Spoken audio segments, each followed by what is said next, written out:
Chapter 941. Luo Nan was just speaking casually, but Enla didn't dare to take it lightly. She immediately said, "I was just about to report to you. After Cadman was crippled, some changes have occurred in T-City. Currently, the Blood Flame Order that Enlo was managing was in an extremely complicated situation. Cadman's fall had created a huge power vacuum in the T-City local faction of the Blood Flame Order. It was the perfect time for the Xia City headquarters faction to fill the vacuum. But at the same time, Mrs. Halder's whereabouts were unknown. Enlo, who held the power on behalf of the Blood Flame Order, was thousands of kilometers away. The Xia City headquarters faction was more or less slow in their response. After losing Cadman, the local tyrant, the Blood Flame Order would become an outsider in D-City's territory. They would definitely have to face the retaliation of the local forces, and this local was not just the Blood Flame Order's internal structure. Luo Nan wasn't good at this kind of thing, but as the new boss of the Blood Flame Order, he had to show some concern. "I remember that T-City has a lot of power." "Yes. T-City has military, political, business, and religion. It's quite prosperous as well. It's one of the core offices of the world government, a famous paradise for sea explorers, and an important trading center for mutated goods. The power of the secular world is very strong. The number of ability users from the inner world, especially those who have registered with the society, will explode at any time. Some powerful people are willing to stay there for a long time. In terms of prosperity, it's top-notch." Luo Nan understood what Enlo was implying. The distribution is complicated and they keep each other in check. "No wonder you chose T-City. They're just struggling to survive." Enlo gave a small compliment. "It's all thanks to you being here that many people have dispelled their thoughts. Everyone is just watching from the other side of the river. It's an impromptu action." With Luo Nan's limited political wisdom, he could guess that the reason why the powerful local faction of T-City hadn't made a move yet was because they were afraid of Mr. Mo's powerful suppressive power. They couldn't interfere. Furthermore, the important meeting named Auction on the Sea, which was also known as New Plane Scouting Meeting, was about to begin. The real major forces were in a tacit state of silence. What's more, they didn't know that Luo Nan, who was playing the role of Mr. Mo, had exhausted his strength from playing games. It would be quite difficult for him to exert his strength from a distance and intimidate the entire world in a short amount of time. Needless to say, as long as he was beaten to a pulp by the true gods and Pope of the Amaterasu cult, the situation in D-City would definitely change again. It was probably because he had jumped out of the chess game for a period of time. His mind was empty, and Luo Nan reflected on his own actions. "You guys should be having a headache over me being too high profile. It would be fine if the church was one of the big three, but it's not. In this case, it's hard to say whether it's a blessing or a curse." Enla paused for a moment but quickly said, "What's the difference between the Blood Flame Order and Mr. Even your madam can't afford to say that." In such a situation, if Madame Halder were to step forward, given her current level of power, be it in terms of intimidation or authority, it would be the best for the Blood Flame Order. But did she stand up for him? It had been over 10 days since he killed Gong Qi, but there was still no movement from that side. His injuries were too severe, and he needed time to regenerate his flesh and blood. That's not right. The situation over there could be hidden from anyone, but it could not be hidden from Luo Nan. Was it a hidden pawn, plotting a grand scheme? Or was it purely emptiness?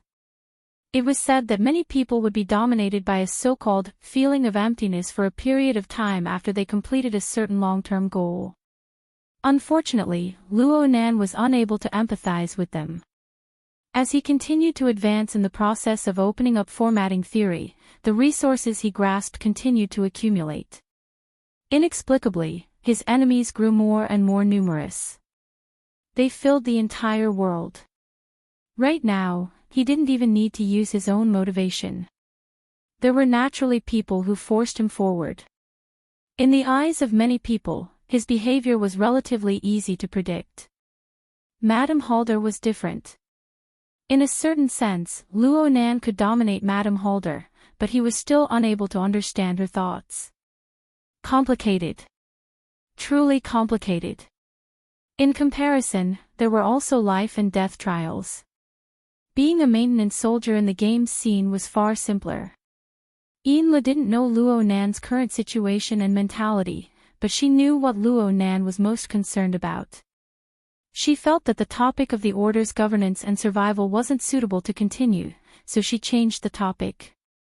According to your arrangements, Mr., the preparations for the guidance ritual have been completed. If Mr. needs it, we can begin testing at any time. Oh, you're ready. Of course Luo Nan remembered that he had arranged for Yinlu to prepare ahead of time. He would guide the believers of the Blood Flame Order into the virtual world of the Immerse simulator to conduct internal testing. Just like Snake Tongue. But he never expected that he would be one step ahead of her. He would experience an unimaginably deep level of depth.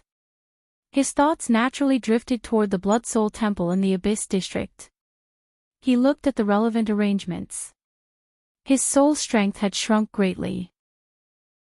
Although he could still sense the various believers, as well as the targets he controlled directly and indirectly, it was more like pulling a kite string. The precision of his senses had decreased. Let's leave it at that for now. I'll let you know if there are any areas that need to be fixed. Luo Nan didn't rashly spit out his approval. Putting aside his unexpected circumstances, Snake Tongue's experience showed that internal testing was not an easy matter. It involved hundreds and thousands of core believers of the Blood Flame Order. One could never be too careful.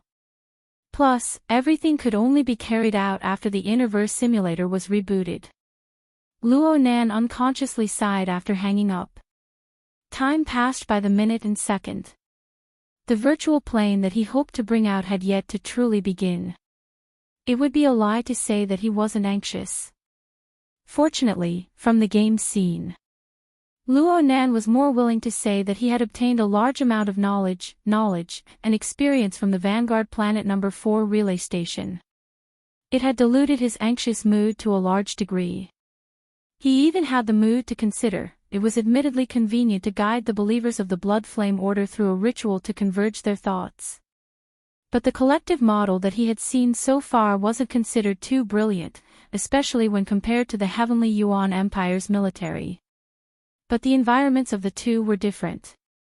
Their natures weren't quite the same. Even if he wanted to improve it, there should be some differences from a standard array, but the more he thought, the more complicated things became. His mood, which had just eased up, tensed up once more. He had just returned to the spacetime of Earth, but countless problems were already entangling him. If he wanted to complete every branch perfectly and flawlessly, then his brain would really explode. Unfortunately, this was reality. Luo Nan had to think of a way to coordinate and utilize every bit of power when facing an opponent whose strength was above his, as well as a large number of potential enemies. This was a completely different concept from when he was a small and insignificant maintenance soldier who obeyed orders in the relay station. Luo Nan shook his head and sat back on the tatami. He wanted to empty his mind, but then he heard familiar footsteps outside the cabin at this time. He didn't know why Yinlu, who had just ended the call, had come over. "Mr. Come in." Yinlu swept a glance at Snake Tongue out of habit after entering the room. She was a bit used to seeing this person's terrible state. Perhaps this person and Luo Nan were fated to clash. Yin Li's gaze turned to Luo Nan. She was just about to speak when she was startled. She couldn't say what she was feeling. In short, there were some changes compared to when they spoke in the morning. Luo Nan had just sent the syncopator blueprints over. He saw her appearance and found it quite strange. Is something the matter? Yinlu hurriedly calmed her mind and lowered her head. I just contacted Master Shou. I've already sent the syncopator blueprints over. But Master Sho specifically mentioned that he wants to see you. Oh. He said that there are two matters. The first is to inquire about the usage of the second version of the exoskeleton frame. Well, I haven't had the time to try it out yet. Luo Nan's gaze shot to a corner of the cabin. There were 3 metal boxes placed side by side. Ian Lee's previous arrangement was still the same as before. I've also spoken to Master Sho about this, but he mentioned that his partner, Mrs. Jiang Zhong, also wants to meet with you, Mr. Jiang Zhong. She's the technical director of the Great Marsh Processing Factory. Luo Nan interrupted Ian Lee's words. I know this person. She was among the people that Gota Masayoshi kidnapped that day. Luo Nan's memories flipped to the figure of that woman as he spoke.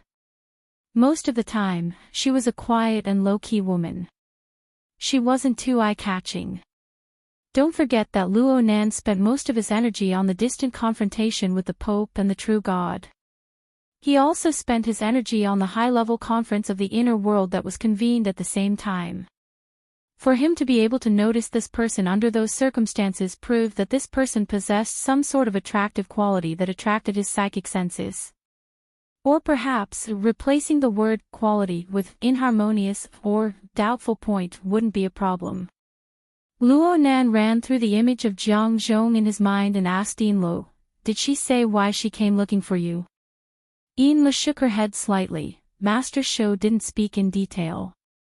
He just said that she's a partner who advances and retreats together. She came to pay a visit. Normally, Ian Lo could refuse, but she clearly understood that the veteran held a rather high position in Luo Nan's heart. There was no need to offend him for this sort of thing. Sure enough, Luo Nan didn't refuse. Okay. I have to give Master Sho face. Let her come. Let them come to the yacht. Luo Nan looked around. This place is pretty good. It's just outside in the living room. We can talk about the exoskeleton frame and the matter of the syncopator. It saves us the trouble of moving things around. Oh right, if it's convenient for Master Sho, let him bring over some processed skeletons. Ian Lo bowed. Seeing that Luo Nan didn't have any further requests, she withdrew from the bedroom and went to make arrangements. Luo Nan looked at Snake Tongue. He saw that it would be hard for her to recover in a short time, so he didn't pay any more attention to her. He thought for a bit and walked to the location where the metal boxes were placed. He randomly picked one, placed it flat on the ground, and opened the lock. The space inside was opened up, and the exoskeleton frame, which was folded in a special manner, slowly stood up with a slow rhythm, revealing its complete structure. The toughness of the ox ghost skeletons and the shape memory function formed after first-rate processing were fully displayed. Luo Nan had his eyes on this point, so he let the veteran take charge of the syncopator production. This was the second version of the exoskeleton frame. It was designed before Luo Nan contended with the 2 powerful members of the Amaterasu order. Later on, Luo Nan redesigned the third version based on the injuries he received after the battle. Every design was an improvement. The improvement was just a bit too fast, so much so that the results of his thinking far exceeded the material supply. Hiss. Luo Nan suddenly sucked in a long breath. His reaction was a bit big. Even Snake Tongue, who was behind him, raised her head to look over. She saw Luo Nan smack his fist against his palm. He said hatefully, "It's getting rough again." Chapter 942. When Old Hand and Jiang Zhong stepped into the living room on the deck, they saw that the place had completely transformed into a workshop. On that day, Mr. Mo, who was thousands of miles away, had completely unfurled the 3-second edition exoskeleton frames while they were chatting and laughing merrily by the lakeside. One was placed in front of him. One was draped over his body. On the tatami mats and the table, there was a torn piece of clothing. The virtual work area had a rough outline of a structural design, as well as the sketches of various spare parts, modules, and so on. Aside from the main frame, everything else was switching at high speeds. It was a dazzling sight. Mr. Emo himself appeared to be relatively calm. He crossed his arms in front of his chest, sat cross-legged, and gazed at the virtual work area. He didn't make any movements, but his eyeballs would occasionally swivel. He should be thinking. Jiang Zhong's gaze couldn't help but look around the living room, which had practically lost its ability to receive guests. Only then did he cast an inquiring gaze toward Old Hand. What he meant was, is this Mr. Emo like this in private? Old Hand nodded imperceptibly. At the very least, when they interacted normally, they mainly discussed technology and researched. Of course, perhaps he simply treated you as a technician. There was no need to bicker with you in other fields. Mr. Emo was extremely focused. He didn't pay attention to the two. Yin Lo, who had let them in, was not surprised by this sort of scene. She calmly found a place where she could stand and invited Old Hand and Jiang Zhong to take their seats. Since she still had matters to attend to, she excused herself and Mr. Emo left. Snake Tongue played the role of a maid. She offered short tables, tea, desserts, and so on to the two of them. Her attitude was humble, and her standards were rather high. She made up for Mr. Mo's arrogance that came from being overly focused. The two of them were somewhat overwhelmed by the favor. When they were seated, Jiang Zhong sensed that Mr. Mo's current attitude was a bit different from what he expected. He furrowed his brows as he pondered on how to cut in. As for Old Hand, he adapted to this situation much earlier than Jiang Zhong. He took a sip of tea, took out the bone material requested, and placed it on the short table. Snake Tongue came over on her own, took it, and sent it over to Luo Nan. After that, the veteran looked around the living room, especially the situation of the three exoskeletons in the living room. He tried to find clues in Mr. Mo's train of thought to prepare for future processing and adjustments. The first thing he noticed was a very strange detail. From his angle, he could see that Mr. Mo's body was actually in a semi-suspended state. He was supported by the exoskeleton frame, and there was a distance of nearly 10 centimeters between him and the tatami below. Looking at it in detail, the exoskeleton frame that was half hidden in the shadow of Luo Nan's body did not appear to be a stable and firm structure. Instead, it was in the midst of constant change. In front of him was the lower ring-shaped frame, and a second later, it turned into a drooping arm support joint. Next, it might be the half-disassembled load-bearing unit of the spine. Sometimes, even the veteran couldn't clearly see what it was. The only thing he could confirm was that these supporting points were all parts of the exoskeleton frame.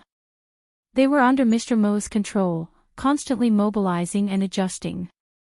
They were in a highly active state. Of course, the exoskeleton frame itself had a relatively fixed form. No matter how active it was, there was a limit. The changes had a boundary. And during the process of active switching, the frame would occasionally sway and lose balance. However, Mr. Emo was always able to quickly find a balance. Even if there was only a sharp point of contact, and the position was not in the center of gravity, it didn't stump him. The veteran seemed to understand something as he watched this scene. Mr. Emo opened his mouth to speak at this time. The balance test can be considered a good way to examine the physical structure of the exoskeleton system. It's simple and easy to use.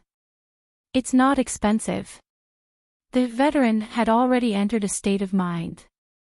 He leaned forward slightly and asked, "Then, do you think there are any problems with this version? I see that you've always been testing the flexibility of the mimicry changes. Is there a problem?" "The problem isn't small." Luo Nan wore Mr. Mo's face and faced the cautious face of the veteran. He grinned and said, "But this is my problem. It's the problem of my eyes suddenly becoming sharper and sharper." In the eyes of the current Luo Nan, or to be exact, in the eyes of the Luo Nan who had gone through 70 hours of high-intensity training as a maintenance soldier in the repeater station of Planet Vanguard 4 and lived in actual combat, regardless of whether it was the second version that already possessed the actual object or the third version that was still in the state of a blueprint. The overall idea was that the mimicry transformation was the main functional requirement. It was possible to use it as an auxiliary line and mounting module to construct a perfect body. But there were far too many unsatisfactory areas on the level of detail. All the problems could be summed up in one point: crude. Too crude. The exoskeleton frame before Luo Nan's eyes had practically every design, every structure, every module, every accessory, and even the operational logic. It could be found in the enormous and rigorous creation system of the heavenly Yuan Empire. Moreover, it was a more perfect and mature plan. Actually, there was no need to flip through the database. Luo Nan had experienced the most commonly used classical structures under his high-intensity training. They far surpassed the exoskeleton in terms of stability and reliability.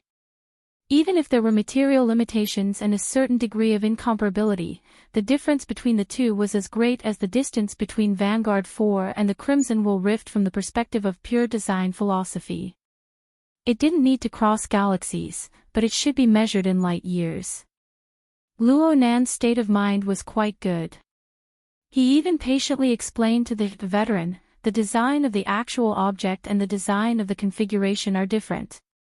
This is an old truth, right? The problem is that I looked at it too shallowly before. Sinking from the configuration to the material plane and then completing the corresponding design of the actual object. There really is an enormous amount of knowledge involved. For example, Instructor Xingzhan of the repeater station. Half of his reputation as a master was bestowed upon him by his achievements in the sinking stage. This was an area that Luo Nan wasn't good at. The more ideal his configuration design was, the more eye-catching the whimsical aspects of the actual object's design would be. The majority of the reason why he was able to reach the standards of the second and third versions was the result of Dean Wan's forceful correction and leveling. Luo Nan had a general idea of this before, but there were many times when he couldn't change it. Now that he had the blessings of a maintenance soldier at the repeater station, he understood it even more clearly. He also had a clearer direction. Time was very tight. Wasting time was very shameful. But as long as there was a direction, everything was acceptable. Let's talk about the changes to the fourth version first. Why is it the fourth version? It's because the third version is dead in my mind. Luo Nan laughed out loud, proving that his mood was quite good. Part of it was to pacify the overly nervous mind of the veteran. The conflict by the lakeshore and the unforeseen changes in the background would more or less have an impact on them. Luo Nan had to take care of the veteran, who was friends with his grandfather, the veteran of the Hingduan 7 tribes.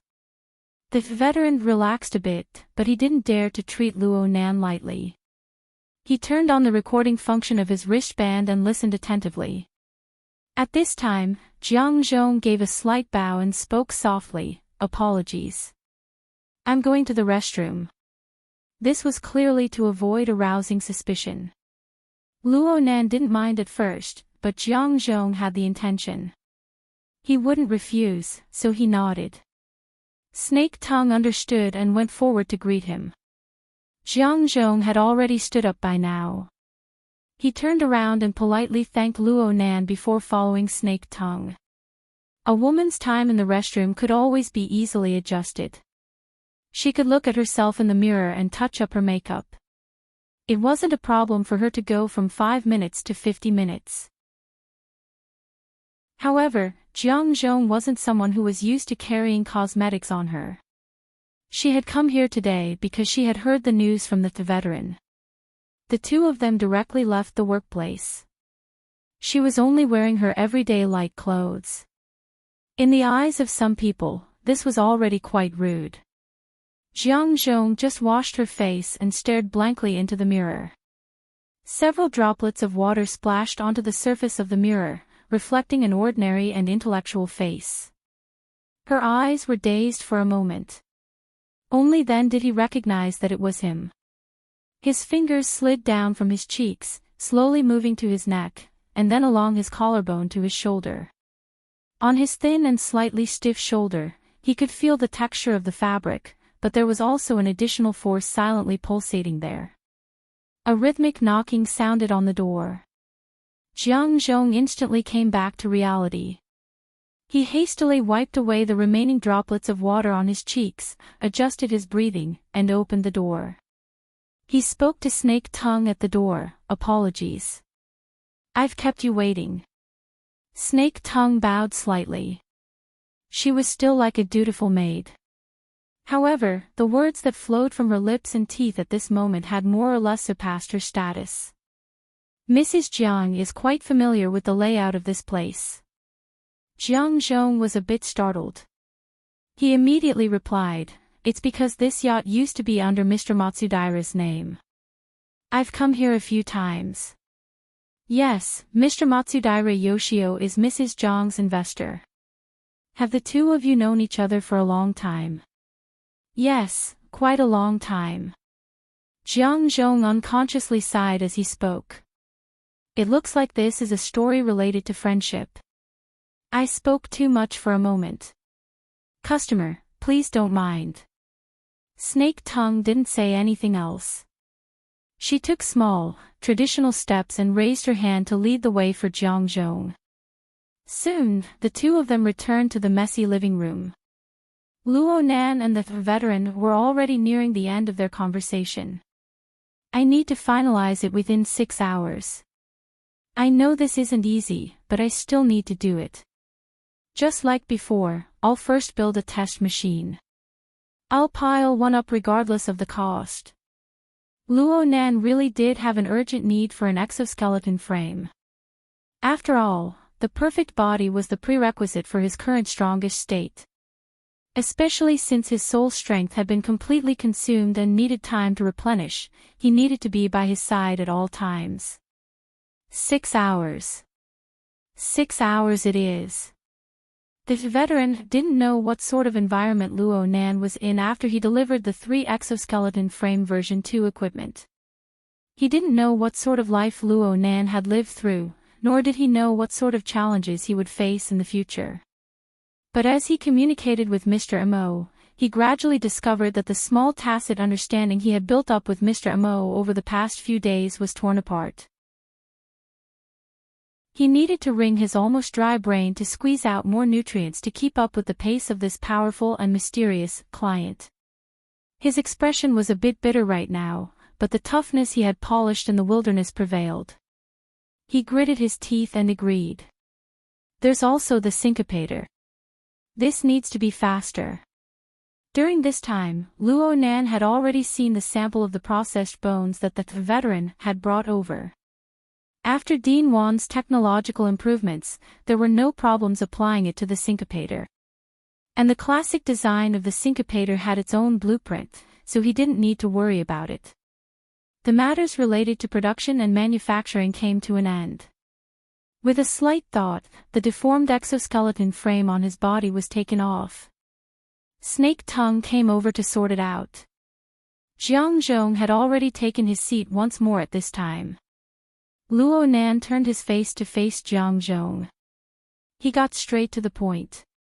"Director Jiang, you've been waiting for a long time. I heard that you were looking for me." Jiang Zhong bowed.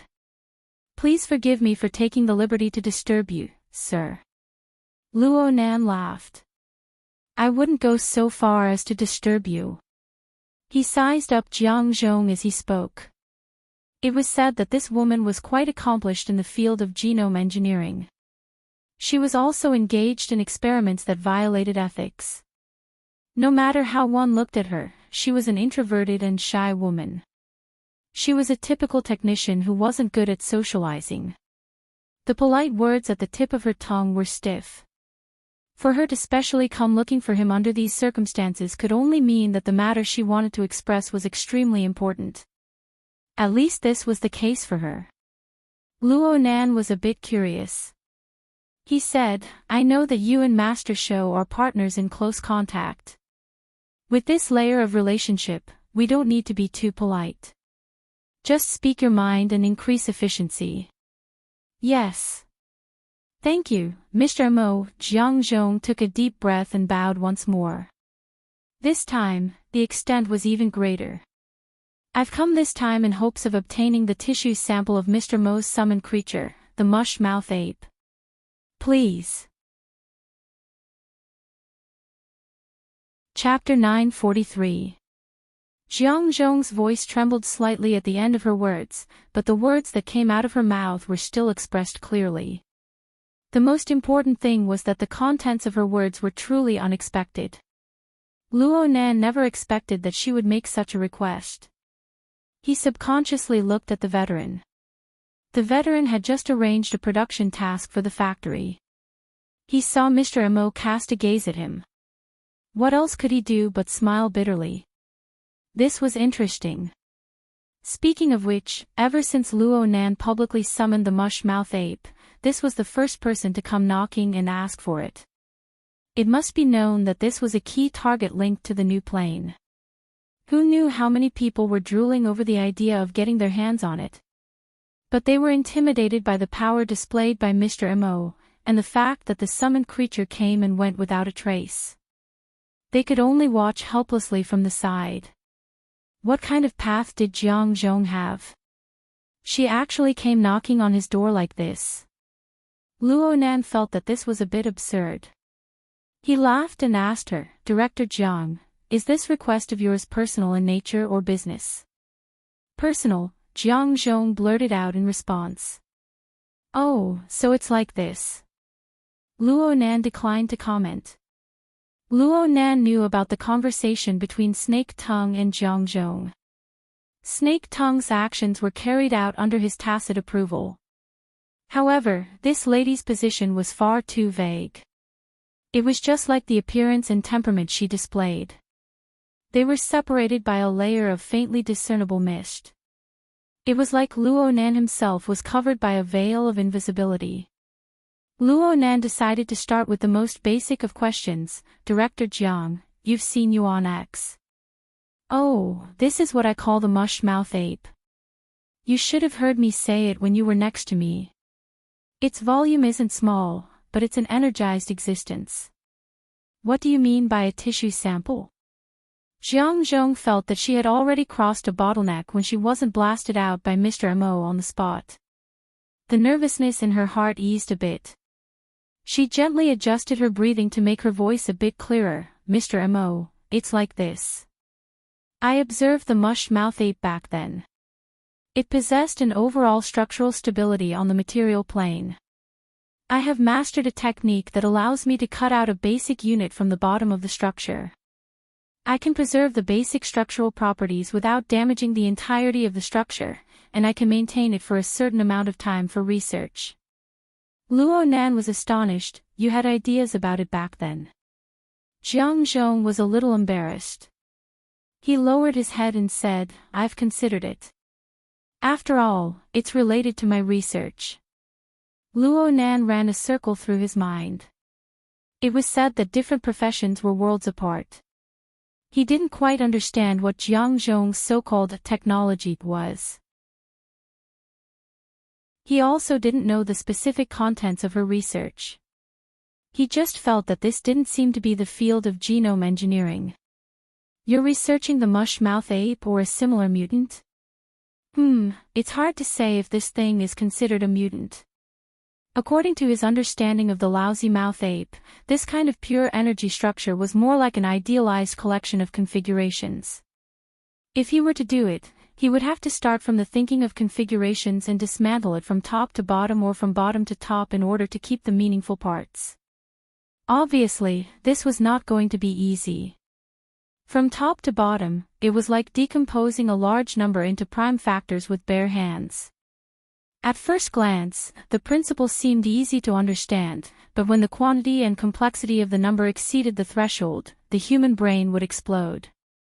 Going from the bottom to the top was very likely to get lost in the maze of the basic structure of the configuration, wasting brain time and energy, only to find that after going around in a circle, they were back to the starting point. What method did Jiang Zhong use to research? However, Jiang Zhong denied this aspect. No. I'm not researching any type of mutant, but I do have a need to collect samples of diversity. Luo Nan was curious. What kind of specific direction? Jiang Zhong responded without the slightest hesitation. The ecology of the distributed mutant gene network. Ha! It's the design of an ecological network built on the basis of genetic diversity. We hope to use the genes of mutants on a large scale as the basic level. We hope to stimulate a new and higher level through their sufficient connection, cooperation, learning, and competition. In the form of extraordinary power. Luo Nan frowned. It sounds a bit like an artificial neural network. Actually, they both adopt the mathematical model of a sparse and distributed network. However, there will be differences in the application. The academic discussion stopped here. Luo Nan had no intention of getting too involved in this unfamiliar field. Otherwise, he might make a fool of himself. He caught on to another key word. You said, we. This doesn't seem like a private request. Is the Songping Research Institute still operating? I remember that they've been selling their assets all this time. They feel that the limelight has passed, so they're starting to fill in again. Jiang Zhong was a bit nervous when she saw Luo Nan's doubt. She explained, I don't understand the operation of the Great Zay Order. I'm asking for a tissue sample for the sake of the following research. Of course it has nothing to do with the Great Zay Order. As far as I know, the research institute you're in is privately funded by Matsudaira Yoshio. This research project. I brought it with me. Jiang Zhong's rebuttal blurted out, but there was a stumble in the middle. It dispelled her emotions more or less.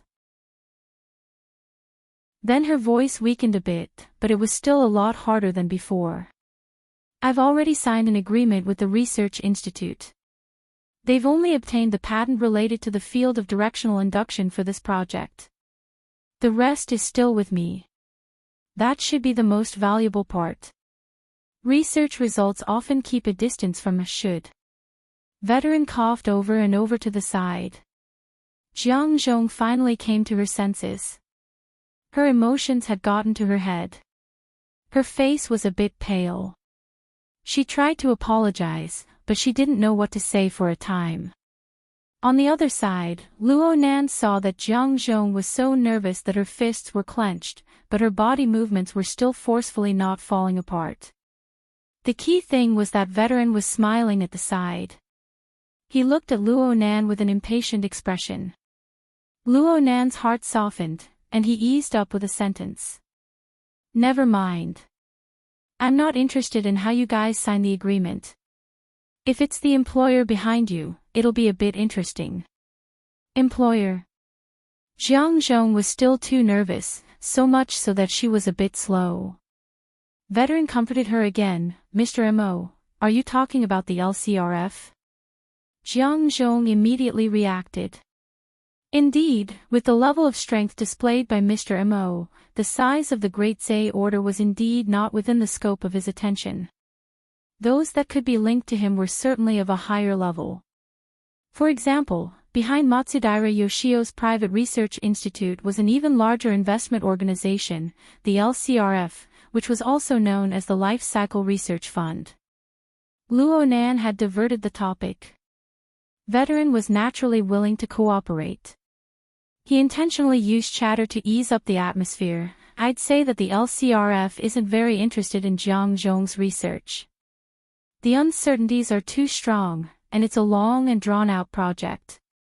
It's been over 20 years from the beginning until now. It's not that there aren't any results, but there hasn't been a single person who's been able to prolong their lives. Those fellows who are older and weaker than me are probably just waiting to die if they really rely on this. The rest of them can't wait any longer. Veteran laughed heartily as he spoke. Luo Nan laughed as well. What the veterans were referring to was the mockery of the ability users' sense of superiority towards the previous generations, who had great capital and power but could not activate supernatural powers, and ended up kneeling before diseases and death and weeping their hearts out. He spoke again, from the Wilderness Laboratory to Quantum Corporation, they've been fighting for 3 days even if they don't have dates. They're really going crazy from hunger. Luo Nan added in his mind, from the safe trade zone of Band City to the deep blue world. Ever since the era of distortion, especially after the appearance of powerful mythical existences like ability users and extraordinaries, those in power who were unable to catch up were driven mad with jealousy on one hand. On the other hand, they discovered the hope of prolonging their lives and vitality. Under the provocation of hope, a considerable portion of this group of people lost their composure. They did things more and more aggressively, disregarding everything. The LCRF was one of the batons they used to wield the power of capital. They had become more and more anxious in the past few years. At the same time, Luo Nan discovered a few emotional triggers from veterans' words. Master Shou has had dealings with the LCRF before. Me? I don't have the qualifications. I've just seen a few things. It's all from a long time ago. In the past. It was when we were in the wilderness. It's a pity that it doesn't seem like friendship. Luo Nan's mind suddenly froze when he spoke to this point. He felt that it was a bit familiar. He looked at Jiang Zhong across from him and remembered that this was a bit similar to the words Snake Tongue had said to him a few minutes ago. The trigger was friendship, but the key word was a time expression like, in the past. Luo Nan's eyes narrowed. He paid attention to it in secret, but he didn't delve deeper into this field. He just casually made a summary, the claws of capital really are unfathomable. Veteran laughed. Clearly, Mr. Mo had forgotten that he controlled the Blood Flame Order and the Castle Financial Group, which was even more famous in the secular world. They were also outstanding and famous capital powers. From this, it could be seen that Mr. Mo didn't place his position on the side of capital. This was in line with his usual behavior, making Veteran feel closer to him. He wanted to strike while the iron was hot and help Jiang Zhong speak up. But Mr. Mo shook his head. Honestly speaking, Director Zhang's research project has nothing to do with me. But if it involves the mush-mouth ape, this very moment is far too sensitive. Veteran had already automatically entered the role of a lobbyist. He humbly asked for guidance. You're saying? I don't know how much you guys understand about this matter, but the current public situation is this: the mush-mouth ape is involved in the secrets of a new plane. If its tissue sample can really be dismantled and leaked out, Luo Nan raised his hand to stop Jiang Zhong's inclination to swear an oath. I'm saying that even if only the news is leaked out, who knows what those fellows who stare at the new plane day in and day out to the point that their eyes turn green from staring at it. Luo Nan cast his gaze at Jiang Zhong. Think about it. If you get this tissue sample, maybe when you get off the yacht, that go to Masayoshi, even if he doesn't exist, there can still be Satoshi Maitu, Rinswedding, and so on. They can invite you onto the yacht and send you directly to the Amaterasu court. He was joking, but Jiang Zhong and the veteran couldn't bring themselves to laugh. Luo Nan sighed when he saw their expressions. Looking at it from a different angle, Luo Nan really wanted to know whether or not the scientific research institutions of Earth could explore deeper secrets from the mush-mouth ape's research, secrets that even he couldn't touch. Yes, he already knew that the cloud world was the product of the interaction between the Mist Labyrinth and Earth's local spacetime. He even wanted to borrow this basic logic for the virtual plane he would create in the future in order to quickly take shape. But why would a strange species like the mush-mouth ape appear in the basic and clear structure of the cloud world? This was still an unsolved mystery. If he had a trustworthy research team under his command, he would have given it away by now. President Ouyang's side was actually pretty good. But it was just as he said before. It was unknown how big of a storm would be stirred if news were to leak out in this sensitive period. Luo Nan's mind stirred slightly when he thought of this. Another thought popped up in his mind. It seemed that stirring up a storm wasn't bad at all. He was somewhat unable to suppress this thought as soon as it appeared. But now wasn't the time to think things through in detail. Luo Nan retracted his attention and faced Veteran once more. Jiang Zhong's expression grew all the more amiable. I discovered this thing by accident. It's not bad to be able to research and discover its deep secrets. However, now clearly isn't the time. Jiang Zhong was already thrown into chaos by Luo Nan's hot and cold attitude. He even doubted the correctness of his request. He looked over in a daze when he heard Luo Nan's words. Luo Nan didn't beat around the bush with her, let's postpone it for a few days. In the society of commodities, time nodes and sequence are the most suitable for marking prices. A step earlier or a step later will make a huge difference. You guys don't seem to be in a rush to get started right now. Yes. This is a part of the collection. It's used for high-level comparison groups. Jiang Zhong suddenly understood when he spoke to this point. Mr. Mo had agreed. It didn't matter if it was due to the face of Veteran or some delaying tactic. For a powerful person of Mr. Mo's status, a promise was certainly better than nothing. Even if she wasn't able to take it back today, it would still be a consolation. A joyous expression appeared on her face. She got up from her seat and bowed deeply in thanks. But she heard Mr. Mo ask a question before she could say words of thanks. What's your segmentation tool? Sorry. I'm talking about the collection tool. Luo Nan clearly used the segmentation tool to his heart's content. Speaking of which, he really did want to use the segmentation tool to cut it and see what the result would be. Unfortunately, he didn't have an advanced artificial intelligence like Aunt Kuei. He also didn't have the enormous database accumulated by the Heavenly Yuan Empire. It would be quite difficult to make a comparison. While he was fantasizing, Jiang Zhong answered without the slightest hesitation, it's a supernatural power that I possess. It's called dissociation. Oh. Luo Nan was a bit surprised. Jiang Zhong really didn't have the slightest hint of an ability user. Even though he could sense a few characteristics, it was very easy to forget or overlook them. Jiang Zhong didn't have the slightest intention of keeping it to himself. He explained seriously, my ability is mainly used to strip complex systems. It's used to generate reactions to stimuli from the external environment. However, it is limited by the complexity and precision of the system and unit.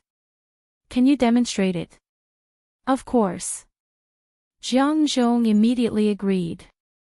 Since he was going to experiment, he obviously needed a target. What should he use? Luo Nan's gaze swept over Snake Tongue, but he soon shifted it away. She had enough bad luck these past few days, and she was in front of others. It would be good to give her a bit of face.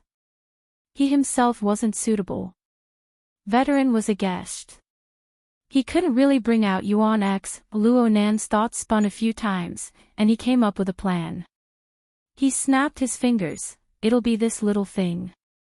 Sorry for my lack of manners. As Jiang Zhong spoke, a fingernail-sized large ant-like life form appeared on the short table in front of him. It swaggered over. Its entire body was scarlet red, and it reflected the lighting in the living room. It seemed to sparkle with a flame-like luster. Vulcan ant. This was a Vulcan ant that had been transported over from a Vulcan ant nest several thousand kilometers away in the lava caverns. This was a magical technique, and it possessed an inconceivable core. In any case, Veteran and Jiang Zhong were both stupefied as they watched. Luo Nan let out a secret sigh of relief after finishing this task. Right now, the range of his soul cloak had shrunk completely. It couldn't even cover the entire civilian market. The altar's spiderweb was a bit rotten, and he needed the Wraith sign to work anew to mend it. However, his soul strength was still rapidly proliferating under the special structure of formatting theory. It was far beyond the reach of normal ability users, and it was endlessly recovering. Moreover, his control over the targets he had previously controlled didn't decline at all. This reflected the stability of the dark chains, a fundamental ability.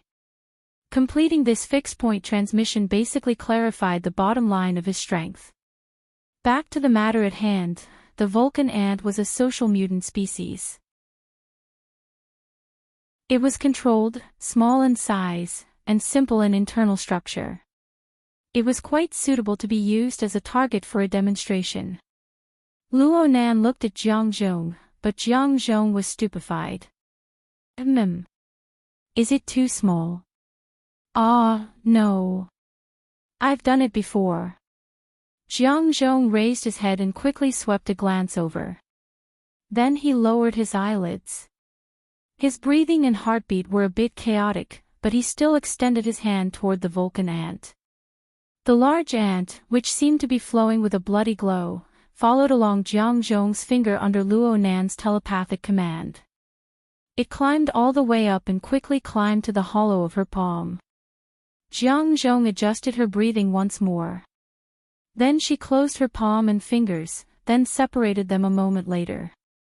During this time, the Vulcan ant didn't attack her under Luo Nan's control. It was as if it had completed a checkout mission. It climbed down without any abnormalities.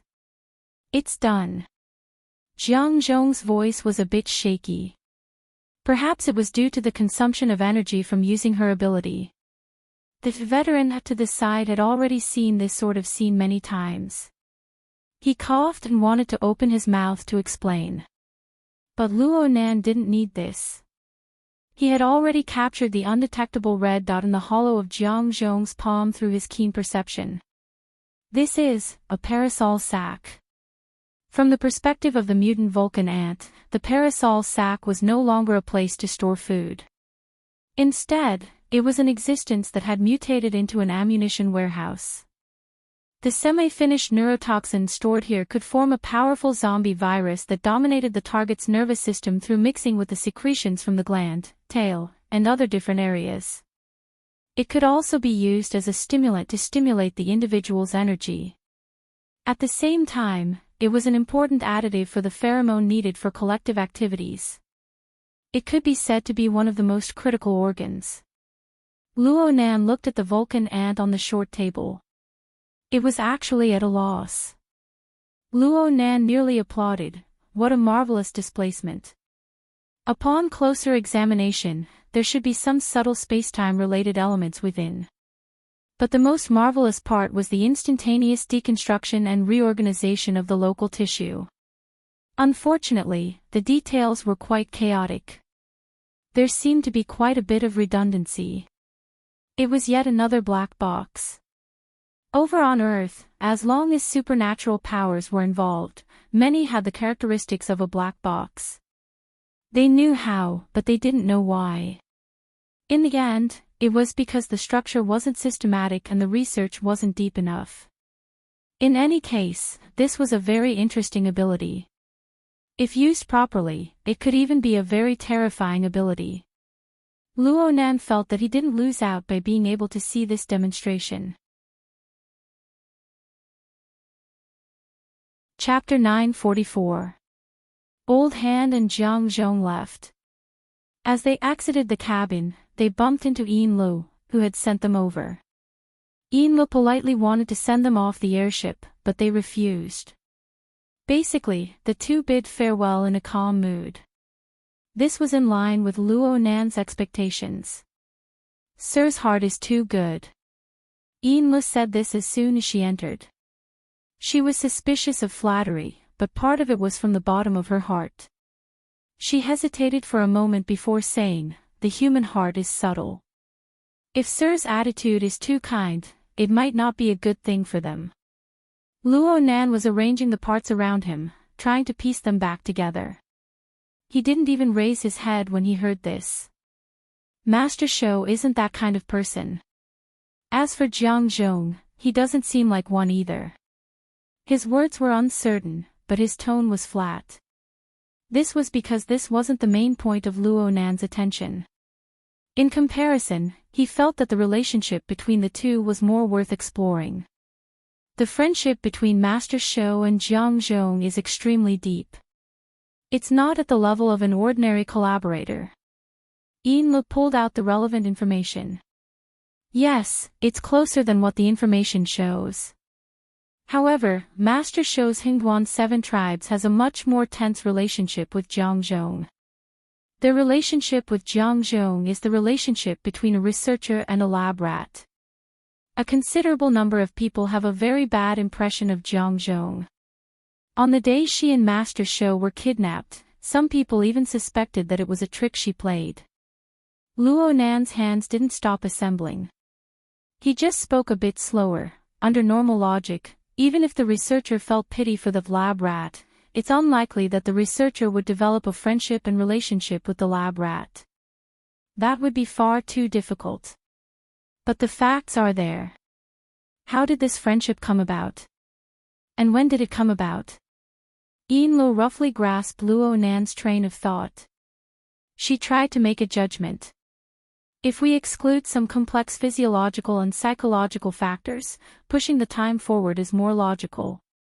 This is before the Hingguan 7 Tribes became living materials. They've moved to Ban City in the first place to become living materials.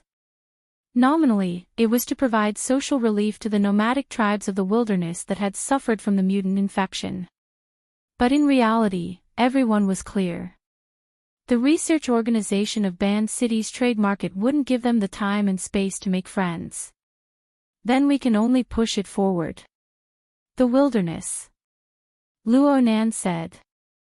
Enrich quickly brought up the corresponding information. According to the information from the Great Zay cult, there are rumors that Jiangzhong was born in the wilderness. At least in the processing plants and research institutes, most people think so. Wilderness. This is the wilderness.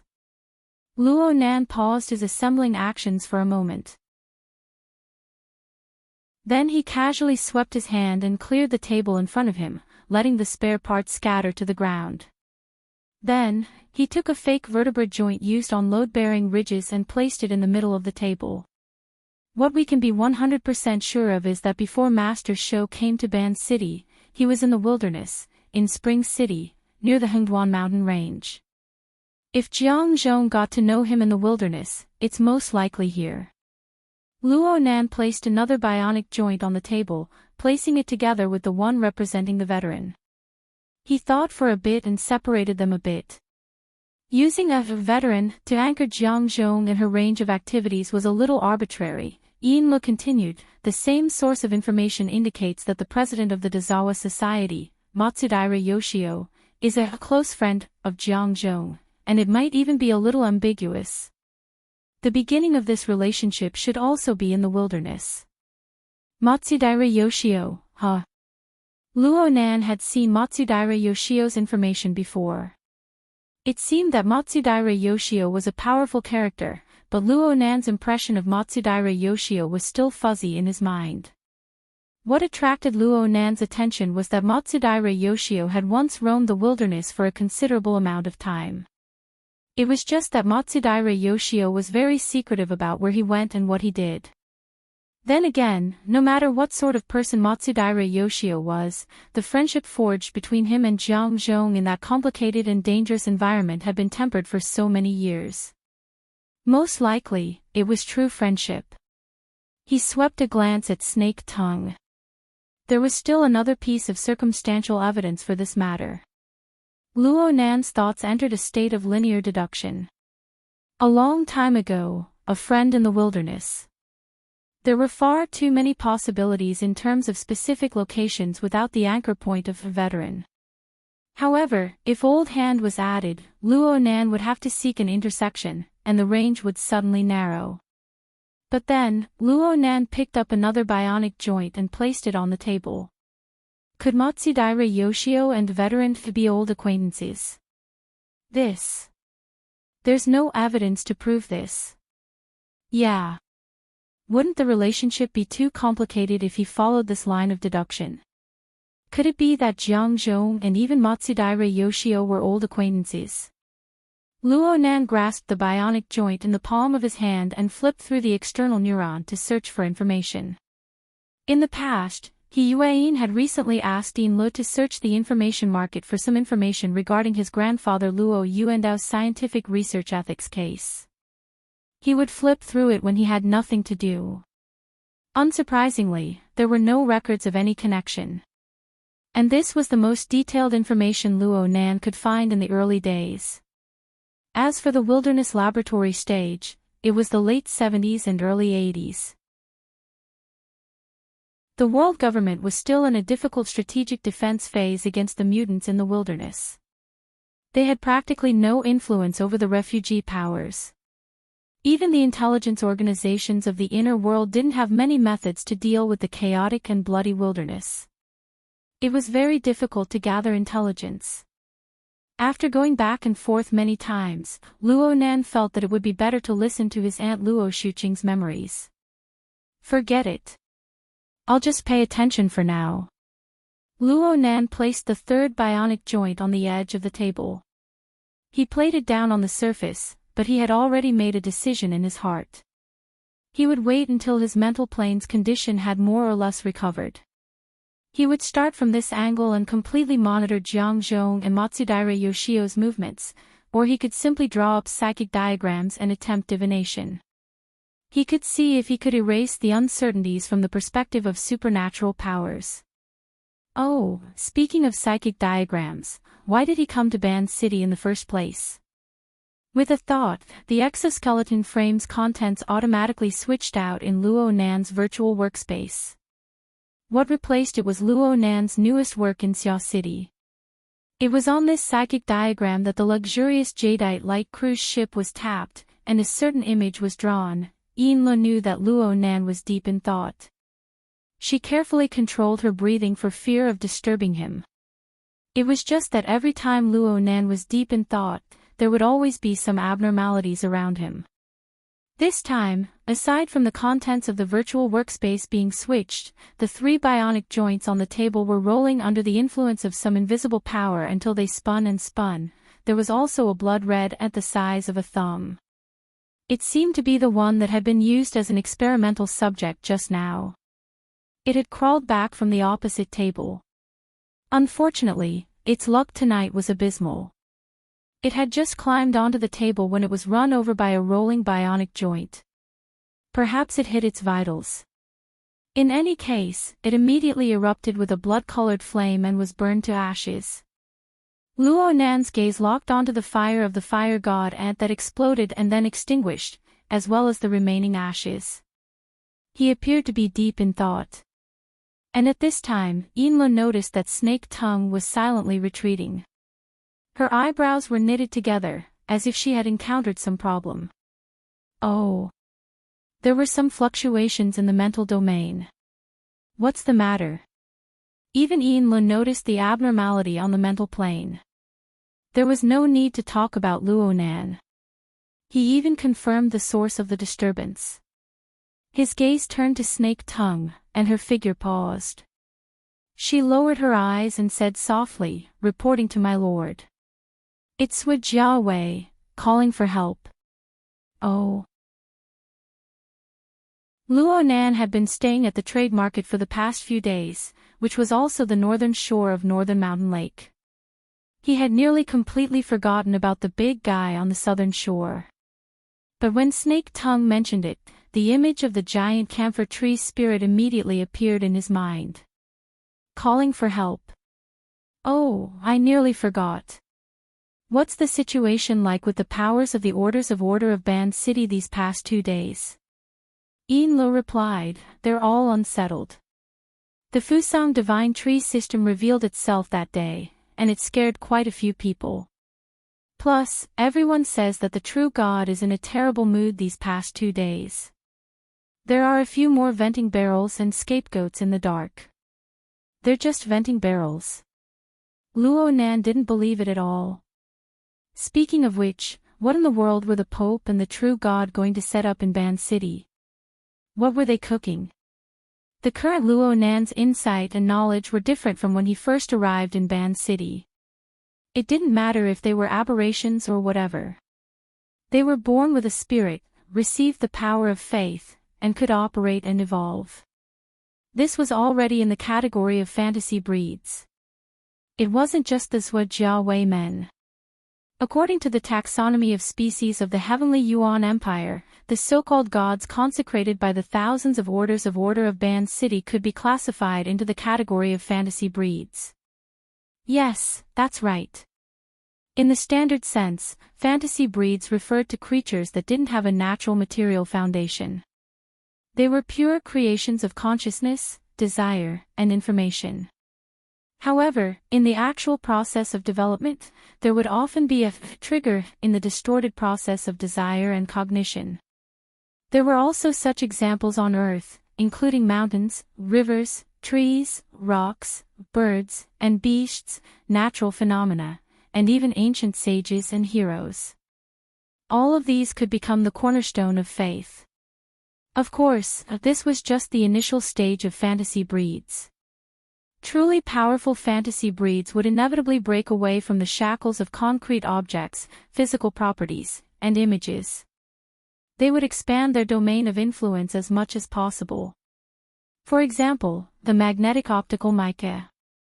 Its original form was very likely to be a white cloud that could be entrusted with one's imagination. However, in the long process of evolution and growth, it accepted more and more elements of imagination and desire from trillions of intelligent life forms. In the end, it was fixed on the space-time element of imagination. It was said that one could see 10,000 kilometers away and wish to fall beyond the heavens. There were also studies that showed that the original form of the magnetic optical mica was an experimental configuration invented by a powerful existence. It was just that it took the shape of a white cloud. Only with an extraordinary foundation could it possess a variety of terrifying abilities that were powerful and extraordinary. Of course, this wasn't within the development of fantasy breeds. Speaking of experiments. Yin Lu and Snake Tongue were ruthlessly abandoned by Luo Nan's train of thought. Luo Nan didn't pay attention to them.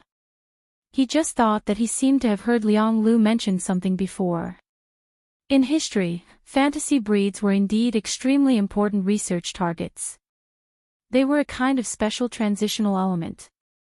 They themselves had an extremely important meaning. A few relatively clear concepts spun in his mind, and he suddenly hit a certain trigger point. The external neuron's built-in database search function was activated. One professional thesis after another and arranged neatly appeared in Luo Nan's sea of consciousness. Why wasn't he this sensitive in the past? Luo Nan brought back his past self and felt sour about his present self. But after thinking a bit more, he felt that it was reasonable. This sort of telepathic trigger function. If he didn't have the abyss of heaven style of thought, how could the abyss of heaven style of thinking be realized? The most important thing was the content of the relevant materials. Luo Nan relied on the translation function of his secret glyph to hastily sweep through them. At least within the scope of his field of vision, the topics were different.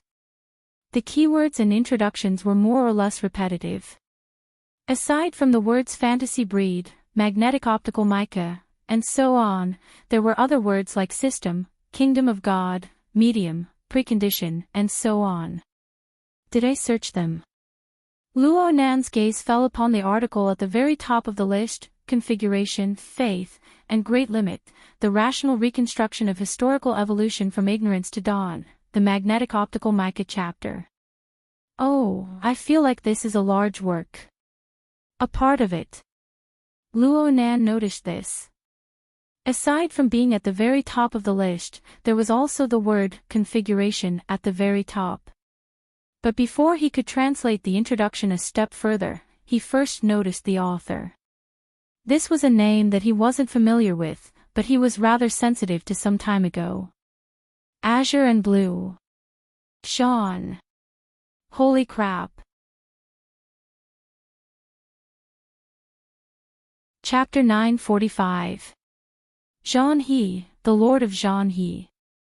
For Luo Nan, who had just left the relay station, this was already a symbolic name. It was the most important landmark in the history of the heavenly Yuan Empire.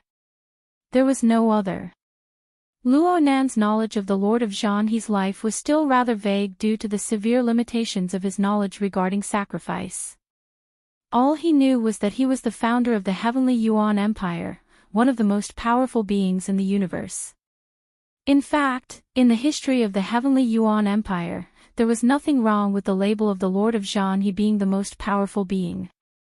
Luo Nan's lack of knowledge regarding the history of the Heavenly Yuan Empire could only allow his thoughts to diverge to this degree.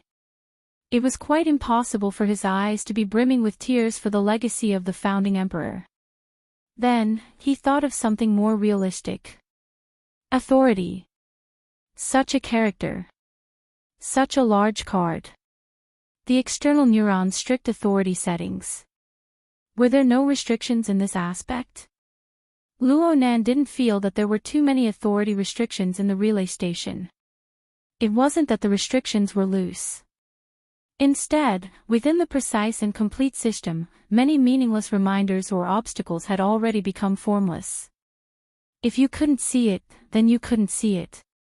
Basically, you wouldn't be given a corresponding mission. However, Luo Nan had soaked in it for a long time. He had a certain understanding of the authority of the Heavenly Yuan Empire. It could be said that there were differences in levels. From Luo Nan's perspective, the social hierarchy and authority system of the Heavenly Yuan Empire was a rather typical multi-channel model. Within the strict hierarchical division, several specialized channels were open to allow them to operate in parallel. The most common ones included the nobility system, the professional system, and the knowledge system. Some of these were specialized nouns. Luo Nan could only roughly translate and understand them: officer, officer, nobility. These were the system of military service officials. Bachelor, technician, teacher. These were the system of social professions. General, specialist, heaven ladder. These were the system of academic knowledge. Basically, they were all rank 3, rank 9. In addition, there was a series of complicated cultivation orders. But in general, they could be summarized into 3 stages. Namely, internal cultivation, smelting, and innovation. Mentally, Luo Nan corresponded them with the awakened, architect, and extraordinary of the inner world system. These channels were either parallel or intersecting. Together, they formed the solid talent structure and knowledge system of the Heavenly Yuan Empire, as well as strict value judgments. The knowledge of configuration and creation that Luo Nan had learned was incorporated into it. Each had a precondition and a continuation, forming a complete hierarchy of learning and research. The special point here was that the innovation in the cultivation system was often confused with the ladder to heaven in the academic knowledge system. The reason for this was that the first level of the celestial stairway was the most special. It was a stage of innovation in learning and cultivation, and it was the exploration and summary of the Dharma and logos of the universe. It was boundlessly profound, and it wasn't something that could be covered by just 3 levels. Therefore, every 100 years, the ranking of the heaven stairway would be discussed by the various academies and research institutes of the Heavenly Yuan Empire. Then, the Senate would decide whether to increase or decrease the ranking. Ever since the establishment of the Heavenly Yuan Empire, the heaven stairway had grown from the most primitive 3 steps to the 13 steps that Luo Nan knew of. It had grown by a full 10 steps. Every increase in level represented great progress in the research and cultivation system of the Imperium. Moreover, it was said that almost the same number of times of reduction was hidden within, further proving the solid and rigorous side of this system. And above this ranking system was the level of Grand Monarch. The reason why it transcended above was because the level of Grand Monarch was the true transcendent realm, the immortal power, and the study that transcended limits. Aside from a portion of knowledge laws that were integrated into the 13 steps of the heaven stairway, the general cultivation order and standards were already quite different from the understanding of ordinary people. Luo Nan had yet to come into contact with the specific content, so he had no way of talking about it. From this point of view, the the initial privileges of the external neuron were set at the NCO rank for resource transfer and expert-level knowledge search. This was already a mid-level authorization. Most of the high-level knowledge that Luo Nan had come into contact with at the relay station was at this level. As for after passing the offline test, his knowledge access had risen to the 4th level of the celestial ladder, and what he had access to was already common knowledge that only teachers, dignitaries, and at the very least, elite officers had. While, of course, special talents like Lieutenant Loaned were a different story. As for the domain involved in the two privileges, resource transfer and such, he was still muddle-headed. It seemed that it was related to the virtual brain systems analysis and the inner universes simulator. Comparatively speaking, pure knowledge search was the most suitable for the current Luo Nan. In any case, according to Luo Nan's understanding of the ranking system of the Heavenly Yuan Empire, the NCO rank and the Heaven Stairway rank were all fine. No matter how much one raised one's rank, they were still on the ordinary level within the Heavenly Yuan system. They were in the domain of comprehensible. Once they were linked to Lord Zhanhe, they would instantly rise to an inconceivable level. Even though this thesis with a rather long title appeared to be only a portion of some great work, it seemed to be some thesis or teaching material upon closer inspection. There were elements of imparting knowledge, but, was it really possible? It should be possible, Luo Nan said to himself. The privileges of the external neuron were both restrictions and insurance. So far it seemed that other than blocking him, testing him, and making things difficult for him, the external neuron basically maintained a good level of security. As for the others, according to Luo Nan's personal understanding and experience, he could clearly sense and understand the information on the level of information search and integration. Even though he only saw the title, the most important thing was that it had already come to this. What was he hesitating for? Luo Nan pondered and hesitated. In the end, he had the external neuron report that his privileges were insufficient. That would truly be a joke. Luo Nan laughed to himself. His mind relaxed, and his telepathic thoughts touched the results of the search. He tried to flip through the information on Lord Zhanhe's article like he did with the lamination interference technology.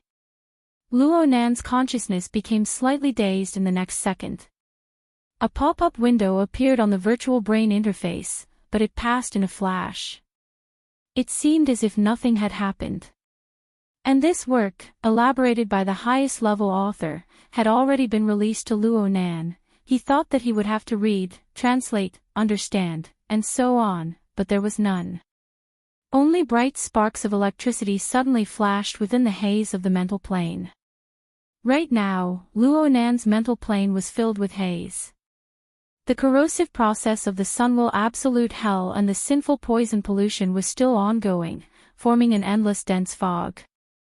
The imitation show of the heavily chained crow and the wraith sign was also gradually entering a fine state. Bright red light seeped through the depths of the chaotic fog, faintly illuminating the outline and some fragments. When the article transformed into zigzagging lightning and pierced into the fog, it collided with the chaotic scene. But there was no conflict. Instead, it was simply projected. It was like a unique printing machine. It used the fog as a medium to brush out group after group of bizarre graphic symbols. It looked like the eye that Luo Nan had inexplicably grasped. The secret sign was a combination of the Central Region's pictograms and highly generalized symbols. It was as if they came from the same source. There was no doubt that Luo Nan could not understand a single one of them. Even if he had the secret sign to translate, he would not be able to understand them in a short amount of time. But during this process, he vaguely grasped a few things behind the scenes. The main thing was the external neuron that carried and activated the electricity. It was a few fragments of the operation of the black box. More accurately speaking, it was configuration, faith, and the great limit. A rational reconstruction of the evolution of history from ignorance to dawn, the magneto-optic mica chapter. This article had already transformed into electricity, and its source of information. This was because even at this time, the electro-optic printer was still drawing an endless stream of information from many channels and many directions. The information was then transformed into strange characters and symbols that filled the sky. Aside from the external neuron, there was also the half-decayed altar spiderweb, and even the Sunwell absolute hell. A considerable portion of this work of the Lord of Deep Harmony was actually extracted and precipitated from the flood of information from the Sunwell absolute hell. It was no wonder. It turned out that a considerable part of this content was completed from the outside world. At the very least, from Luo Nan's understanding of the situation, the external neurons database didn't have an absolute advantage. Thus, the external neuron's own authority system was unable to restrain Luo Nan. It tacitly agreed that Luo Nan possessed the relevant authority. The number of electro-optic characters increased endlessly. But as the density increased, the flavor of the characters and symbols grew fainter and fainter. Instead, the appearance of a configuration design was vividly displayed. What followed was an even more concrete and detailed physical structure. From the characters to the configuration. From the configuration to the physical. From the abstract to the concrete. As he explored step by step, Luo Nan's consciousness began to dance along with it. In his days, it was as if he had once again experienced the 70 hours of his life at the relay station. But this time, the focus was different. His consciousness left the base and entered the vaster world. He looked at the towering structure of clouds that was like a ship and a mountain. He looked at how it made adjustments, how it summoned the Hellfire Tyrant, and how it mobilized its military forces. Of course, there was also the image of the Hellfire Tyrant, but it was much more blurry. In this way, not a single one of the three parties that clashed at the relay station was missed. They all fell into Luo Nan's eyes, allowing him to observe them from a comprehensive and objective perspective. Luo Nan had similar experiences during his offline tests, but he didn't understand them as clearly as he did now. In the end, Backtrack concluded with the exceptionally clear and clear shadow cockroach. What was this? How could Luo Nan see the logic in this instant? But he faintly sensed that he could only approach things from the perspective of concrete images. The deeper level of jurisprudence might be fatal. Luo Nan found a good analogy. He was like Yin Lobe, Snake Tongue, and Cat Eyes of the past. He had entered a movie theater to experience the unfathomable demonstration of the rules. The movie finally came to an end. The lights lit up, but Luo Nan discovered that this wasn't a movie theater. He didn't return to that bewildering, chaotic, and foggy environment. His consciousness had actually led him into a grand and imposing hall. He couldn't see the structure of the palace too clearly. All he knew was that it was inconceivably vast and grand. There were no pillars or shadows blocking the way at all. All he could see were the numerous statues scattered about. There was also mist and mist circulating within. Some of these statues were far away. Some were close. Some were blurry. Some were clear. Some were simply the mist itself. They would suddenly coalesce into form and then vanish into thin air. Chapter 946. It seems to be quite advanced. Right now, Luo Nan could calmly face all sorts of unexpected situations. Could there be a scene more inconceivable than this seemingly real relay station? His consciousness remained within the misty palace. He did not rush to a conclusion. Instead, he quietly waited, sensed, and observed this palace. In the end, he saw the origin of this palace and what it was supported by. Luo Nan observed for a period of time due to his limited cracking of the black box of the external neuron. He was basically certain that this misty palace was a product of information aggregation. It was just countless complex information and data that followed some mechanism to produce an image projection on the mental plane. This was not a preset program of the external neuron. It was more like Luo Nan was in full contact with the flood of information and data through multiple channels. It was a foundation of mutual compromise and passive choice. First was the hairy embryo formed from the aggregation of information structures. According to Luo Nan's current understanding, every information channel represented a type of information structure. The external neuron was the systematic storage of data. The Sunwell absolute hell was the aggregation model of the shattered rules and information. The evil poison was a negative state that severely distorted the rules and information. There was also the alter spider web. It was a kind of intermediate state where information was transmitted, received, precipitated, and selected. The elements inside were even more complex. There were even millions and millions of living beings that had shallow or deep involvement and influence. It could be said that it was the place where the greatest variable was born. When they collided together, it would be fine if it was just a simple flow of information.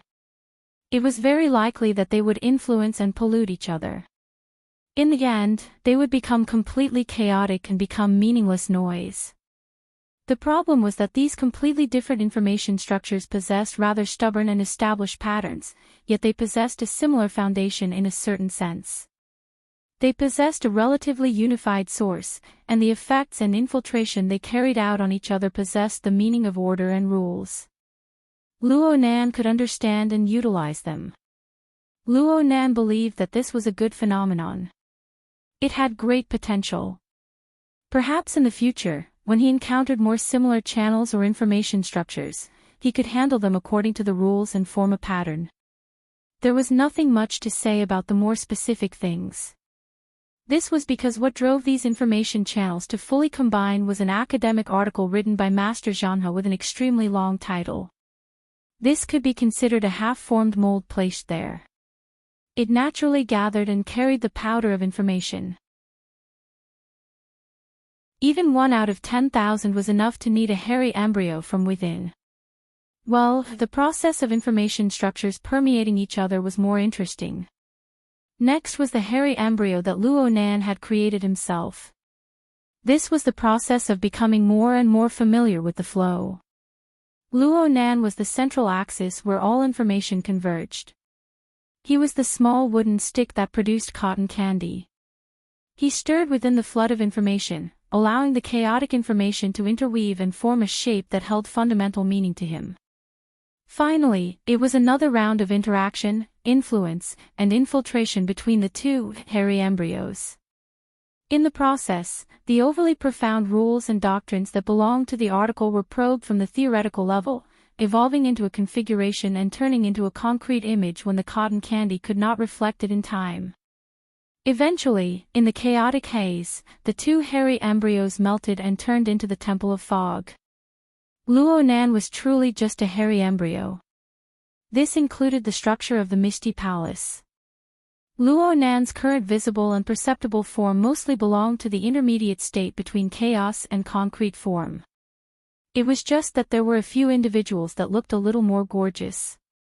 The reason for this, aside from the difference in the depth of Luo Nan's understanding and perception, was that some external objects were mixed in as well. For example, amnesia. Luo Nan subconsciously touched his face. He was completely unable to sense any non-physical sensation. However, the strange item woven from the laminated interference spirit core was indeed still covering his face. Moreover, under Luo Nanyan's mist cover and the stimulation of his highly active soul strength, it was similarly active. From Omniscia's perspective, the floating and flowing smoke and dust of information within the haze on Luo Nan's mental plane were its nutrients. They could be used to replenish and enrich its collection. Naturally, it needed to absorb them.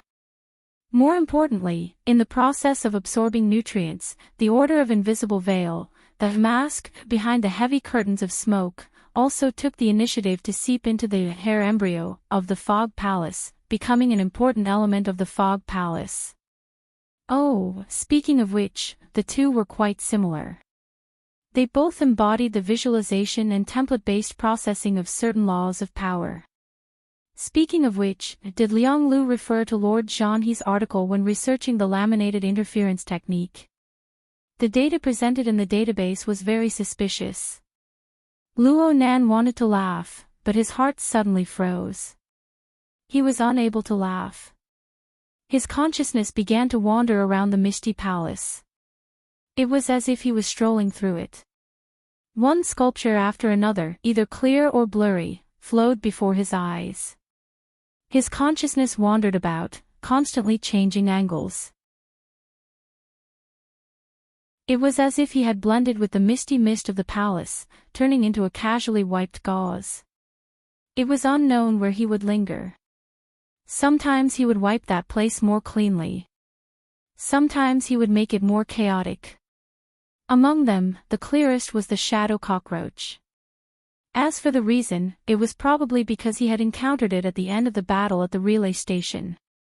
It had nearly taken his life, so it left a deep impression on him. Of course, it was also possible that space-time configurations were his strong suit, so he had a deeper understanding of them. However, the next one exceeded Luo Nan's expectations. In terms of clarity, it was only inferior to the shadow cockroach. It was actually the magneto-optical mica jellyfish. Its mist was chaotic and had no fixed shape. It was similar to the environment of the Misty Palace, so it should have been the hardest to distinguish. But when Luo Nan's consciousness shifted over, he had quite a few intuitive feelings towards the seemingly random changes in the structure and flow. He was often able to find the first opportunity and make a judgment that it should be like this. It seemed to be very familiar. Yes, he seemed to have been in the same situation when he took the offline exam. Later, he even borrowed the soul magnetization inside to scare away a true god. A true god. Luo Nan's mind anchored itself to reality when he thought of this person. He thought about the reason why he had entered this marvelous state.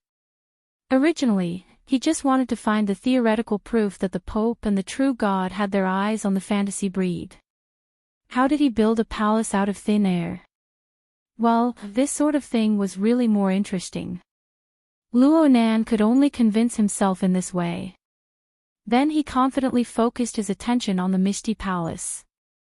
The blurry sculptures were fine for him. But the shadow cockroach and the magneto-optical mica jellyfish were so clear that they seemed to be able to be touched. Then, he could wake them up at any time. Luo Nan really did touch them. His target was the shadow cockroach. Luo Nan felt rather subtle after his telepathic contact. Of course, the shadow cockroach did not wake up.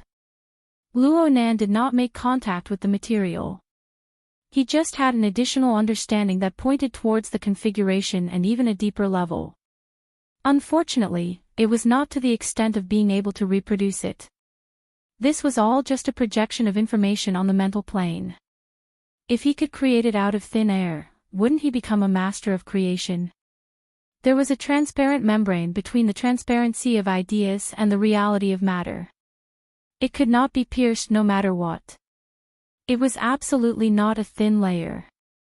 It was a dimension that made one despair. Did Luo Nan despair? Not to that extent. He had no intention of peeking into the domain of the master of creation. He just had some thoughts. If he could pierce through this membrane, at least a bit of it would permeate through temporarily, allowing reason and reality to fuse into one. Only then could he be considered to have understood the work of the master of deep harmony.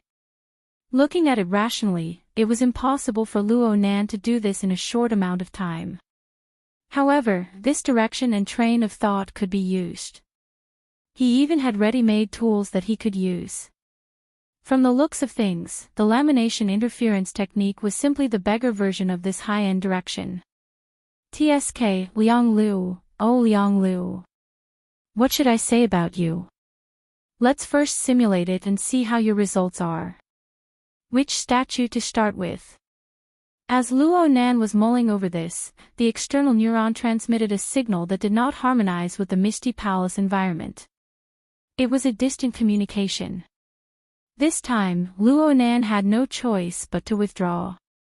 He returned to the plane of reality, and Zhang Yingying transmitted a visual communication.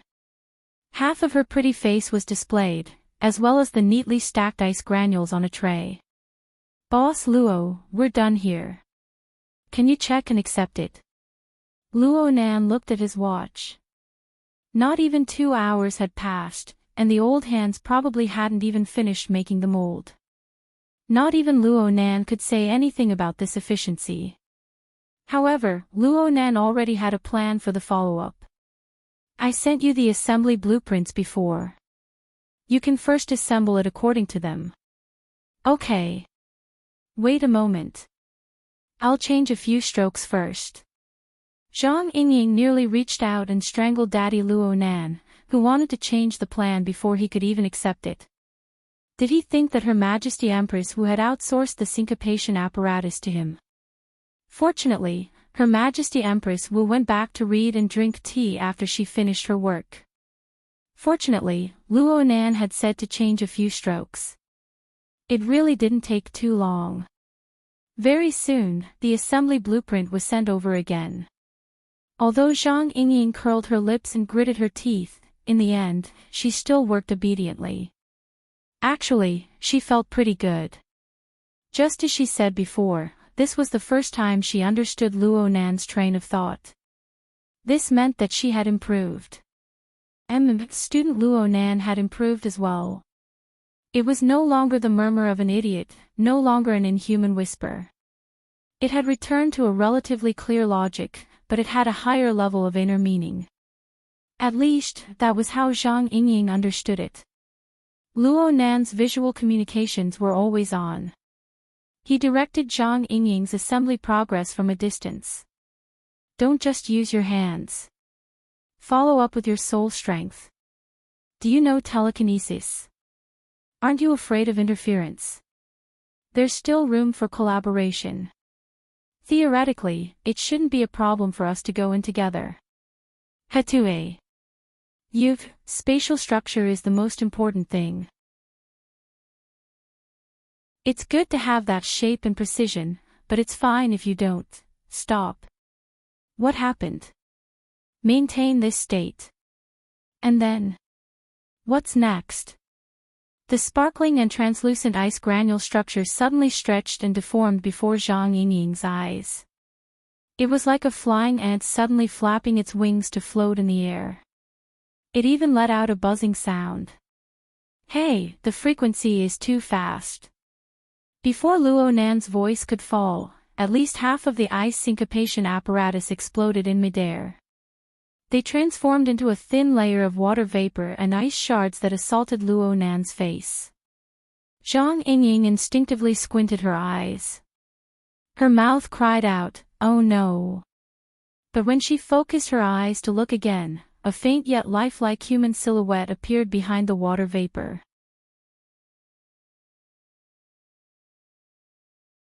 Chapter 947. You're here already. Zhang Yingying was a bit surprised. How complicated can it be? This is just a signal receiver.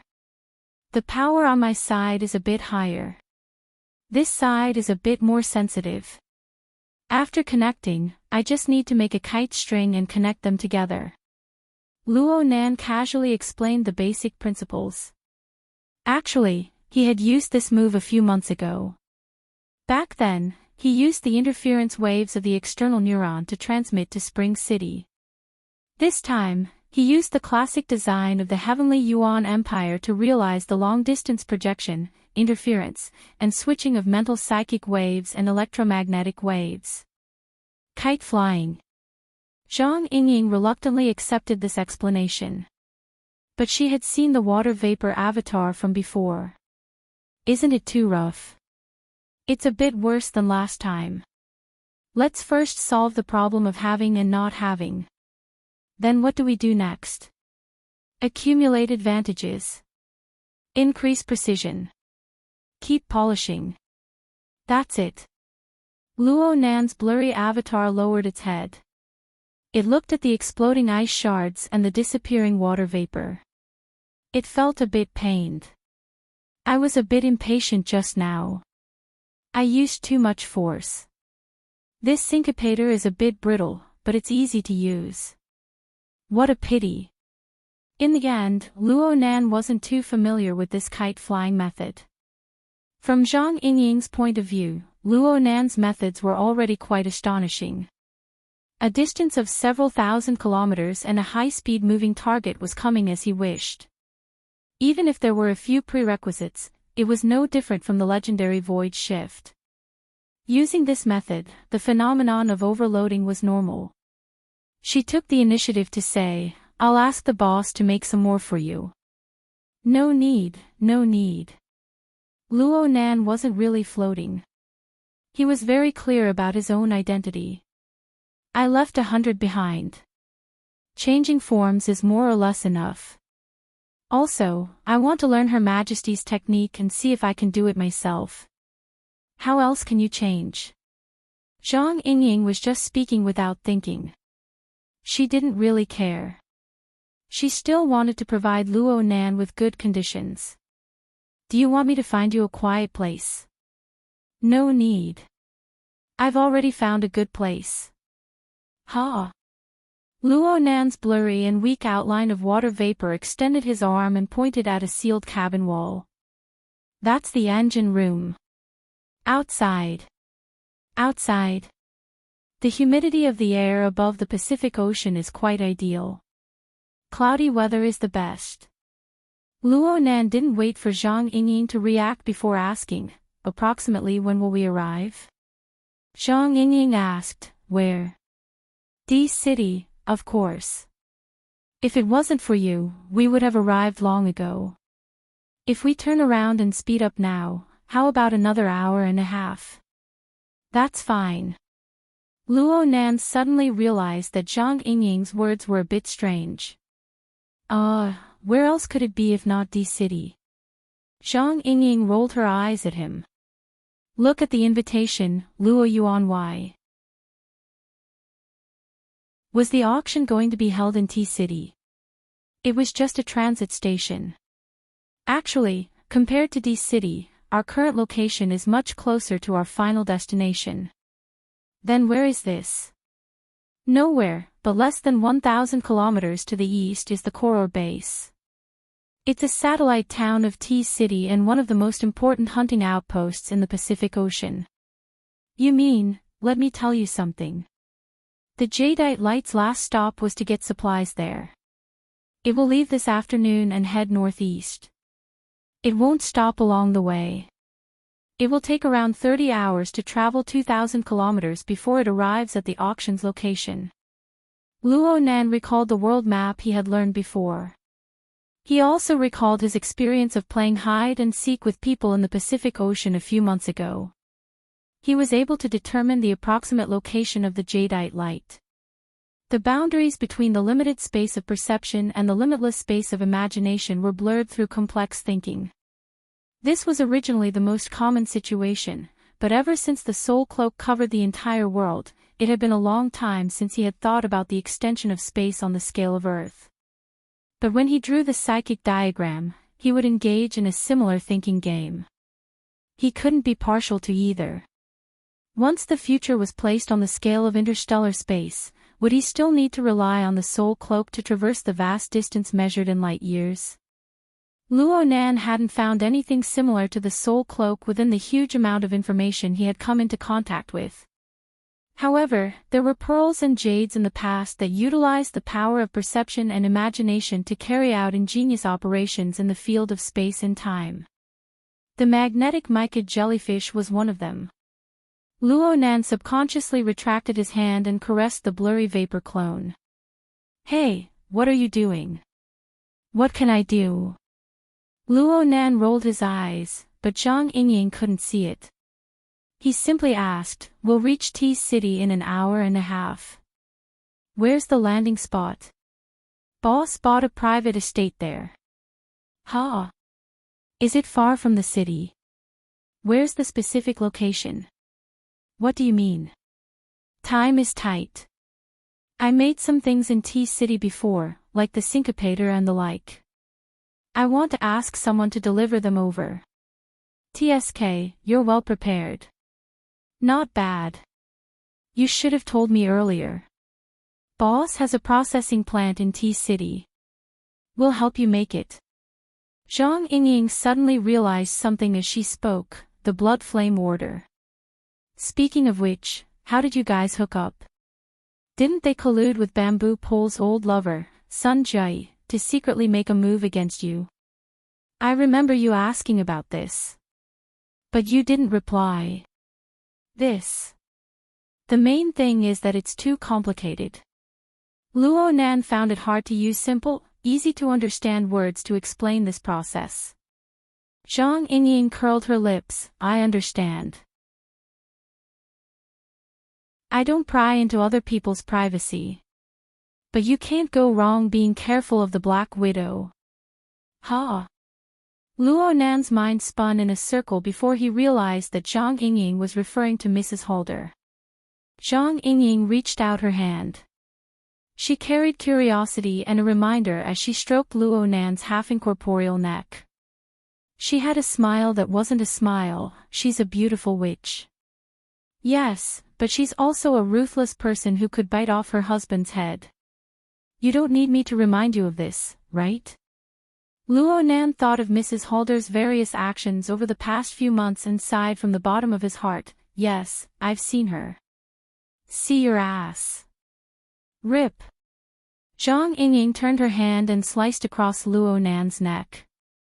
Unfortunately, it was still lacking in texture. So she didn't continue to dwell on this issue and waste Luo Nan's time.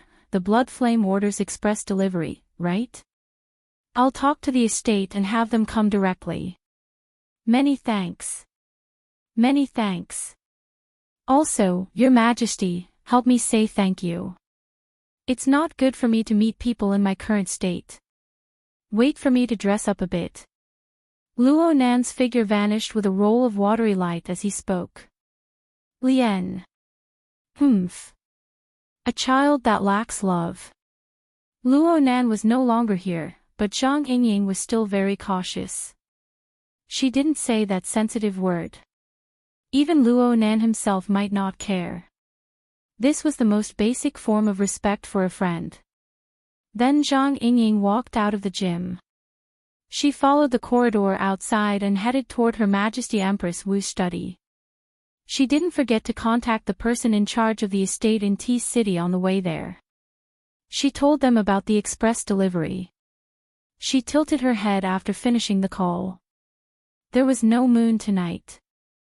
The sky above the clouds of the Pacific Ocean was dense with stars. The dusky light passed through the one-sided transparent porthole, revealing to her the abundant flow of water vapor and clouds above the ocean. She was limited by her field of vision, but only a small portion of it was visible. However, Zhang Yingying had a feeling that Luo Nan was here purely based on her intuition. Then she saw a cloud of mist directly in front of her line of sight. It inexplicably had a clear boundary. The mist within the mist rolled and piled up. It was as if an invisible hand was patting and patting. Soon, a meaningful shape was formed. It was a smiling face shivering in the fierce winds high up in the sky. Zhang Yingying burst out in laughter. Then she stuck out her middle finger at the large face. The mist suddenly dispersed in all directions. There were no longer any traces of human activity. Her Majesty Empress Wu's airship docked with T-City's Air Traffic Control Department at around 2:00 in Xia City. She slowly landed in a private estate in the southern part of the city that faced the sea. The airship's engine continued to churn the air. Several well-dressed people in suits and leather shoes impatiently leaned over. They waited with their heads held high toward the newly opened cabin door. Her Majesty Empress Wu appeared at the cabin door approximately 2 minutes later. She was still wearing a long linen dress that was commonly seen in late spring and early summer. It was a perfect match for T-City's warm climate throughout the 4 seasons. She didn't wear any socks. She wore flip-flop flats as she walked down. At first glance, it looked like she had come for a summer vacation. She held a book in her hand. She flipped it open to a certain page and rolled it in her hand. Her eyelids seemed to droop, but they weren't. Her expression was leisurely and dull. She didn't feel like paying any attention to the people waiting below the ramp. It looked like she could lift the book to her eyes at any moment and enter her own world of reading. Her Majesty Empress Wu had this sort of attitude, but the people below the ramp didn't dare to treat her lightly. They all quickly came forward to welcome her. But when they actually came close, none of them dared to extend their hands. They just bowed in respect and said a few words like, "Your Majesty, it must have been hard for you to come from afar."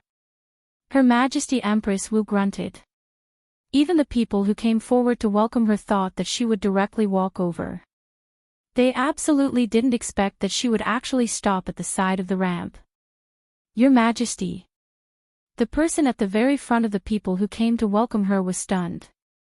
He thought that Empress Wu had some sort of command, so he moved forward a bit. But then he saw Her Majesty Empress Wu turn her head and look up the ramp. "Hurry, hurry, hurry. The boss has already gone down." Zhang Yingying, who had already changed into casual clothes, flashed out. She strode out with her long legs and descended 4 or 5 steps down the ramp with 2 steps. Then she turned around halfway. "Hey, you weren't this slow in the past. You made the boss wait for you." I'm coming. I wasn't like this before either." A sigh rang out. Not everyone could clearly hear what was being said, but they could confirm that it was a man. Soon, the slim figure of a young man appeared above the ramp. His attire was very ordinary. He was like a middle school student that could be seen everywhere on the streets of T-City. He didn't seem too familiar with this sort of scene. He gazed into the distance and saw the deep curtain of night in T-City. He was a bit stunned. "What time is it?" "T-City time is around 2:00 in the morning. We're currently implementing winter time, so there's a 4-hour time difference with Xia City." "What date?" "Of course it's the 15th. "Right, let me remind you.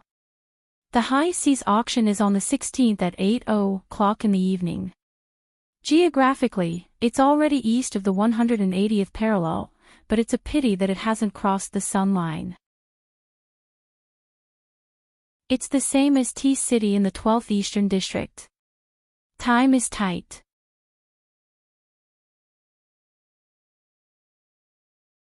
Chapter 948. It really was urgent. Luo Nan retracted his gaze. Only then did he see the figure on the tarmac. He locked gazes with Her Majesty Empress Wu. He didn't see Her Majesty Empress Wu again on the way here. He couldn't help but guess. Did she have something to say? He walked down the ramp and arrived beside Her Majesty Empress Wu. Zhang Yingying didn't need to say anything. She helped introduce the important figures among the welcoming staff. "This is Boss's investment manager in T-City, Mr. Barty." The leader of the group of people who came to receive Luo Nan was fat and strong. The top of his head was shiny, but there was no hair. However, he had a lush full beard. He was neatly groomed, and his facial features were large. He wasn't handsome, but he felt like a very powerful figure. Her Majesty Empress Wu pointed at this person. "Find him if you have any problems in T-City and its surroundings. I allow him to have a deficit of over 20 million every year. This is for him to be effective at times like this." Her Majesty Empress Wu didn't care about the reactions of the others. She walked forward. There was a golf cart waiting for her up ahead. Zhang Yingying thought for a bit. She winked at Luo Nan and followed Her Majesty Empress Wu down. Everyone naturally followed Her Majesty Empress Wu as soon as she left. Her Majesty Empress Wu and Zhang Yingying sat in the first car. Barty and Luo Nan fell into the second group. The car started to move forward. Barty wasn't too embarrassed. He revealed a smile to Luo Nan, revealing his snow-white teeth. "The deficit is just an occasional phenomenon. I'm actually more proficient in long-term investments. In the foreseeable future, I can obtain generous returns. It is a great honor to meet you, Mr. Luo Nan. Your arrival has caused the elite traders of Tea City to be jubilant. Aha! Many people want to gamble on the confidence of the market in the next 3 days to a week. Of course, there are also some people like me. They want to gamble on the future of this city and even this world.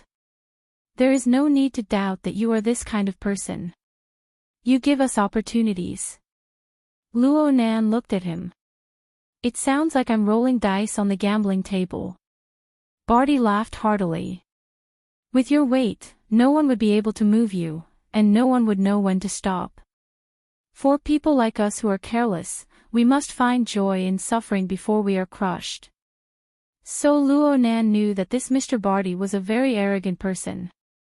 He displayed a bit of excessive frankness when facing a character whose strength and status were above his. In other words, he had some opinions about Luo Nan. Luo Nan had no intention of having a deep conversation with him. Just at this time, lights pierced through the darkness. Luo Nan looked against the headlights, and he could faintly see a flying car going up the winding mountain road of the estate. Meng Chong, the head of security for the Castle Financial Group, said he came under your orders. Oh, that's right. Meng Chong had already entered the range of Luo Nan's senses as they spoke. Barty said, the conditions of the manor's reception room aren't bad. There's no need. Just wait here for him. They just so happened to pass a fork in the road.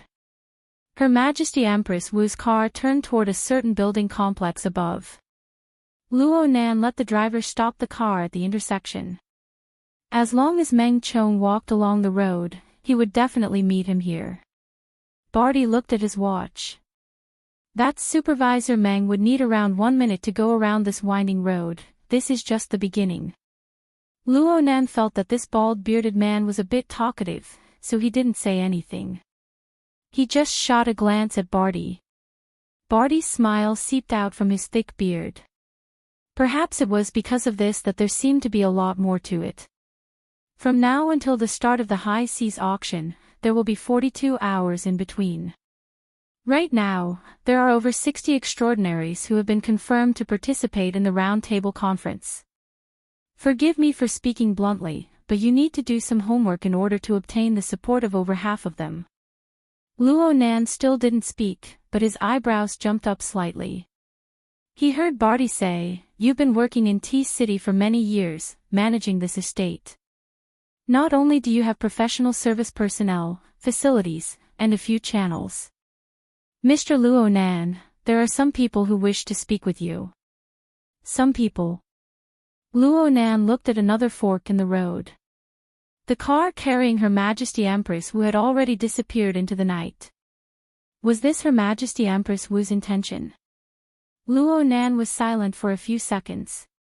The scene of his conversation with Her Majesty Empress Wu rushed through his mind like flowing water. Then he came to a conclusion. Impossible. Her Majesty Empress Wu had clearly pointed out that Luo Nan was seriously lagging behind in his studies as a sociopath. The implication was that she didn't expect Luo Nan to be of any use in this field. Luo Nan had asked Her Majesty Empress Wu for help in making up for this shortcoming. The two sides had already discussed the conditions, even if the terms were a bit cloudy and misty. Luo Nan's gaze turned to Barty, and he determined the nature of this person. This was a broker, a very powerful broker. Her Majesty Empress Wu clearly knew this. Her general meaning was that this person would be useful, but she certainly wouldn't be following this fellow's footsteps. As for how to use this person, Luo Nan thought as he slowly shook his head. I lack confidence in my eloquence. In addition, I can't arrange my time. Barty laughed very brightly. Mr. Luo Nan, the role of professionals is to help guests like you, to make more efficient use of their time and various resources. Really? Time for experiments can be divided. This is a very unique schedule. Barty was clearly stunned for a moment, but he soon revealed a smile. But there's always a way. The illumination light streaked over, sweeping across Barty's face. Luo Nan's face was probably the same. Meng Chong arrived. The golf cart stopped at a fork in the road, and someone got out from the driver's seat. It was Meng Chong. He wore a leather jacket and jeans. His appearance was neat and tidy, and the first impression he gave others was that he was swift and fierce. He was quite in line with his status as a powerful fleshly expert. Luo Nan got off the golf cart as well. He was no stranger to Meng Chong. Even though he didn't know much about Meng Chong before, he had spent half a year fiddling with the Blood Soul Temple from time to time. He had observed and even guided the daily operation of the Abyssal Region's solidified configuration. In Luo Nan's eyes, Meng Chong was like a sealed furnace. The outside was already scalding, but the inside was hiding an even more fatal heat. It was a high temperature that could melt metal. Meng Chong was a dangerous person worth paying attention to. Of course, Meng Chong's feelings were different. Meng Chong's face was expressionless right now. He bowed to Luo Nan, but he didn't say anything. He was different from Mrs. Halder and Yin Lo. This was the first time he met Luo Nan and the faintly discernible Mr. Mo. He had yet to find a suitable way to interact with them. But in the end, he had to speak. After pausing for 2 seconds, he still chose to address her in the same manner as Yin Lo. Sir, the 4 base numbers for each of the 2 types are ready. Meng Chong skipped the pleasantries and went straight to the point. When he saw an outsider like Barty, he hid the word syncopator and showed his cautious and experienced side. He turned to the back of the car as he spoke. Luo Nan walked over, and Barty followed behind him as if nothing had happened. Luo Nan ignored Meng Chong. Nan did not respond, nor did he say anything. He opened the trunk, and there were 2 boxes side by side, one big and one small. Meng Chong opened the smaller one. Inside were 4 cylinders the size of an ordinary pen holder. 2 of them were made of wood, while the other 2 were made of metal. Luo Nan didn't need to open them to look. He just needed to sweep his soul strength to know that all 4 cylinders contained scintometers. It was just that the wooden cylinders were made from mutant skeletons, and the metal cylinders were made from some sort of special memory alloy. There are 200 in each cylinder. The number Meng Chong reported was quite a bit more than the base number Luo Nan needed. But this was normal. After all, there were no quality inspection standards. There was always a question of quality. Luo Nan opened one of the metal cylinders and poured out all the alloy granules within. He dangerously placed them on his palm, and then he carefully closed them. He rubbed them between his palm and fingers, emitting a slight sound. In the span of a breath, these little toys the size of rice grains seemed to come alive. Their bodies swelled, transforming into an insect-like form. There were even wing-shaped flakes on their sides that vibrated. They passed through the gaps between Luo Nan's fingers and returned to the cylinder.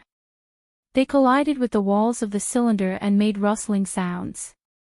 This continued in succession for half a minute before they could be considered to have returned to their nest. But there was a considerable portion, around 50 or so, that simply slipped through the gaps between Luo Nan's fingers and fell all over the ground. These were the ones that Luo Nan didn't have much success with in his transformation and control. They were eliminated by Luo Nan. The margin he left behind really did show its use. Barty and Meng Chong's gazes overcame the darkness of the night to sweep a few glances over the dark ground. The only difference was that Barty didn't make any follow-up movements. Meng Chong immediately bent down and picked up a few of the granules from the ground. He placed them in his palm, took a photo, and prepared to send it back to the processing plant for future reference and improvement. Luo Nan ignored the actions of the 2. He picked up another cylinder and did the same thing. He tested every cylinder and eliminated 50 to 60 granules from each cylinder. One of the cylinders didn't even have enough bone materials to form a base number. The quality wasn't ideal. Compared to the Martial Emperor Sakamoto, which was still embedded in the vapor clone, the difference was quite obvious. Meng Chong could only admit his mistake when he saw this. "Sir, I'm sorry. It's nothing. It's to be expected." The difference between Earth's materials and the Heavenly Yuan empires was obvious. Plus, the standard version of the Heavenly Yuan Empire had a built-in microchip for every syncopator. It could be adjusted intelligently, reducing the burden of control by quite a bit. Luo Nan didn't have this condition on Earth. There were bound to be many redundant operations that exceeded the standards of the drill manual. The difficulty increased, and the requirements for the syncopator's strength and sensitivity increased. With so many restrictions, it was fine as long as it could be used.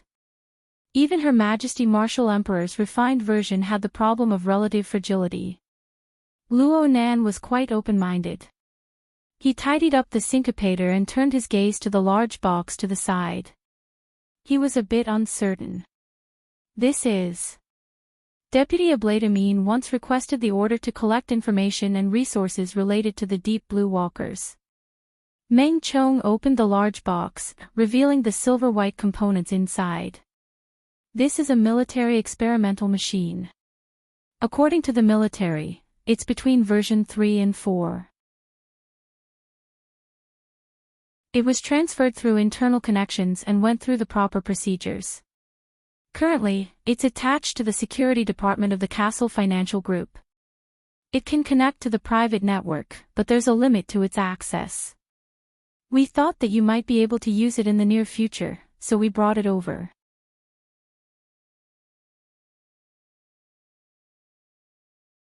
Chapter 949.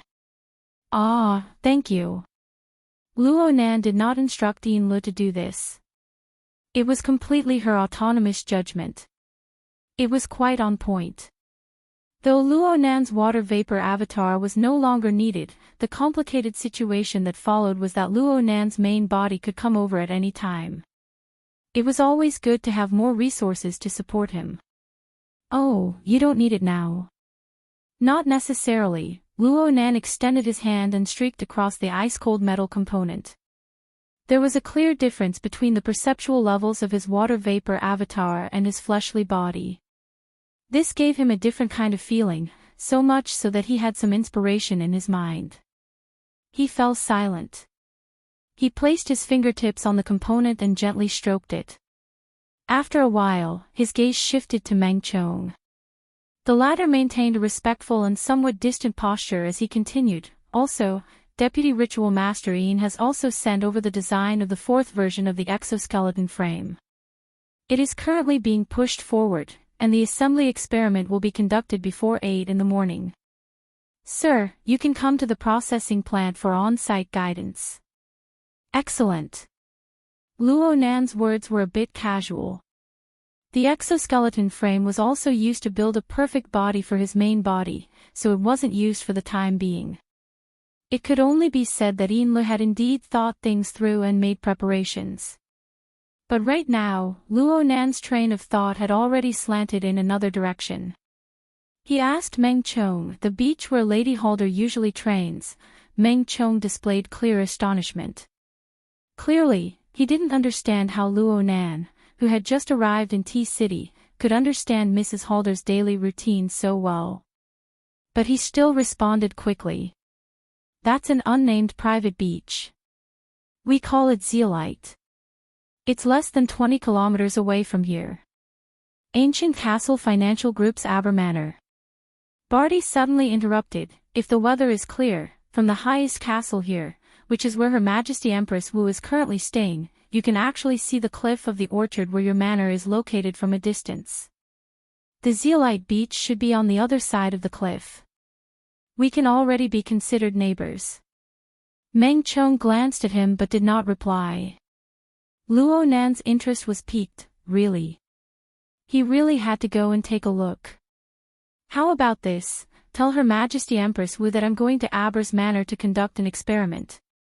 If there's anything, she can contact me at any time. Ha! When Barty heard the word experiment again, he needed another 2 seconds to digest it. Just as he was thinking, Luo Binghe suddenly realized something. Nan had already turned to the side of the car. She pulled open the door of Meng Chong's car and sat down without hesitation. Meng Chong was also stunned. As the head of security for many years, he naturally knew what to do next. However, his meticulous thinking made him hesitate. His gaze swept across the floor once more, and Barty's eyes turned to look at him at the same time. Their gazes even met for a brief moment. Up ahead, Luo Nan had already pressed down the window. Let's go. Hurry up. Meng Chong immediately got rid of his other thoughts and roughly packed up. He closed the trunk, quickly got into the car and entered the driver's seat. A second later, the engine started. Luo Nan spoke to Barty amidst the muffled rumble. Here. Tidy things up. Barty answered quickly, of course. I mean, you still have a mission. Luo Nan spread open his palm. 7 or 8 metal or bone granules appeared on his palm. These were the granules he had intercepted before. This little thing is called a syncopator. You saw it just now. Its success rate isn't ideal. I thought that maybe the Castle Consortium's main business was in the field of sports equipment, and they weren't good at processing in this area. So. Luo Nan extended his hand out the window as he spoke. Barty subconsciously extended his hand, and Luo Nan very naturally poured the granules into Barty's hand. Ying has the blueprints. Come over and ask about it. You mean? The higher the precision of the assembly, the better. Do your best to pile up the required materials. Even so, this little thing shouldn't cost 20 million. I'm just joking. The main thing is that I can't always have Her Majesty Empress Wu do the work for me, right? Barty was stunned once more, but soon the large mouth between his whiskers cracked open. Of course, Mr. Luo Nan. I understand. I wish you success in your experiments. Thank you. Luo Nan responded politely. Then he closed the window and started the flying car. With a neat turn, he bypassed Barty and avoided the area with the most effective syncopators on the ground. He sped down the mountain. Barty stood in place, watching the car go far away. Only when the taillights of the car were submerged in the darkness did he withdraw his gaze. He looked at the little things scattered on the ground. Over 100 failed syncopators were scattered across an area of a dozen or so square meters. Even if Meng Chong's driving skills were excellent, it was hard to avoid being run over by a few. It appeared to be particularly messy. Barty's stout body slowly bent down. He extended his hand and accurately picked up 5 or 6 metal and bone granules on the ground. He copied Luo Nan and rubbed them for a bit. Nothing happened. It made sense when he thought about how these were defective products. He raised one of the granules in front of his eyes and used the illumination function of his wristband to shine a strong light on it. He observed it seriously, looking pensive. After a while, he called out to the driver of the golf cart. Pick them all up. 262, don't miss a single one. Barty didn't care what the driver's reaction was. He dialed a number and said, clear out a material analysis laboratory. Also, ask the Coastal Defense Department for a deep blue platform experimental machine. It should be between the 3rd and 4th edition. A call came in while Barty was still giving out orders. He glanced at the caller ID. It was labeled with the nickname Red Eye Yen. Barty ignored it and continued to order, also, those professionals who call themselves configuration experts. It's time for them to show their value. The number in the middle called again. Barty was very patient. He arranged the tasks of analyzing the syncopators in every detail. Then he organized his thoughts and confirmed that he didn't miss anything. Only then did he select the number and call back. Director Yen. Barty had just started when the words that had been bottled up for several minutes gushed out. What the hell is that little bastard of the Luo family up to? Barty stroked his neatly trimmed beard. He came. He left. He arranged tasks. He increased my work. That's it. He arranged for you. Her Majesty Empress Wu introduced me to him in a grand manner. Clearly, she wants my ability to match this grand. So I prepared a few meetings and a few messages. But Mr. Luo doesn't seem to be interested in any of this. Perhaps I should have made it clear earlier. This includes you. Don't beat around the bush, Barty. We found you and paid you. We want to receive the reward we deserve. Yes, this is in line with the spirit of the contract. But for the sake of fairness, before the transaction, there should be evaluation, right? Barty looked at his watch. It's 2:17 in the morning now. In another 6 hours, we can talk about the next step of the transaction. Of course, if you can't wait, you can come to the Bitter Reef Laboratory earlier. I'll be there. Remember to bring your professionals, in every sense of the word.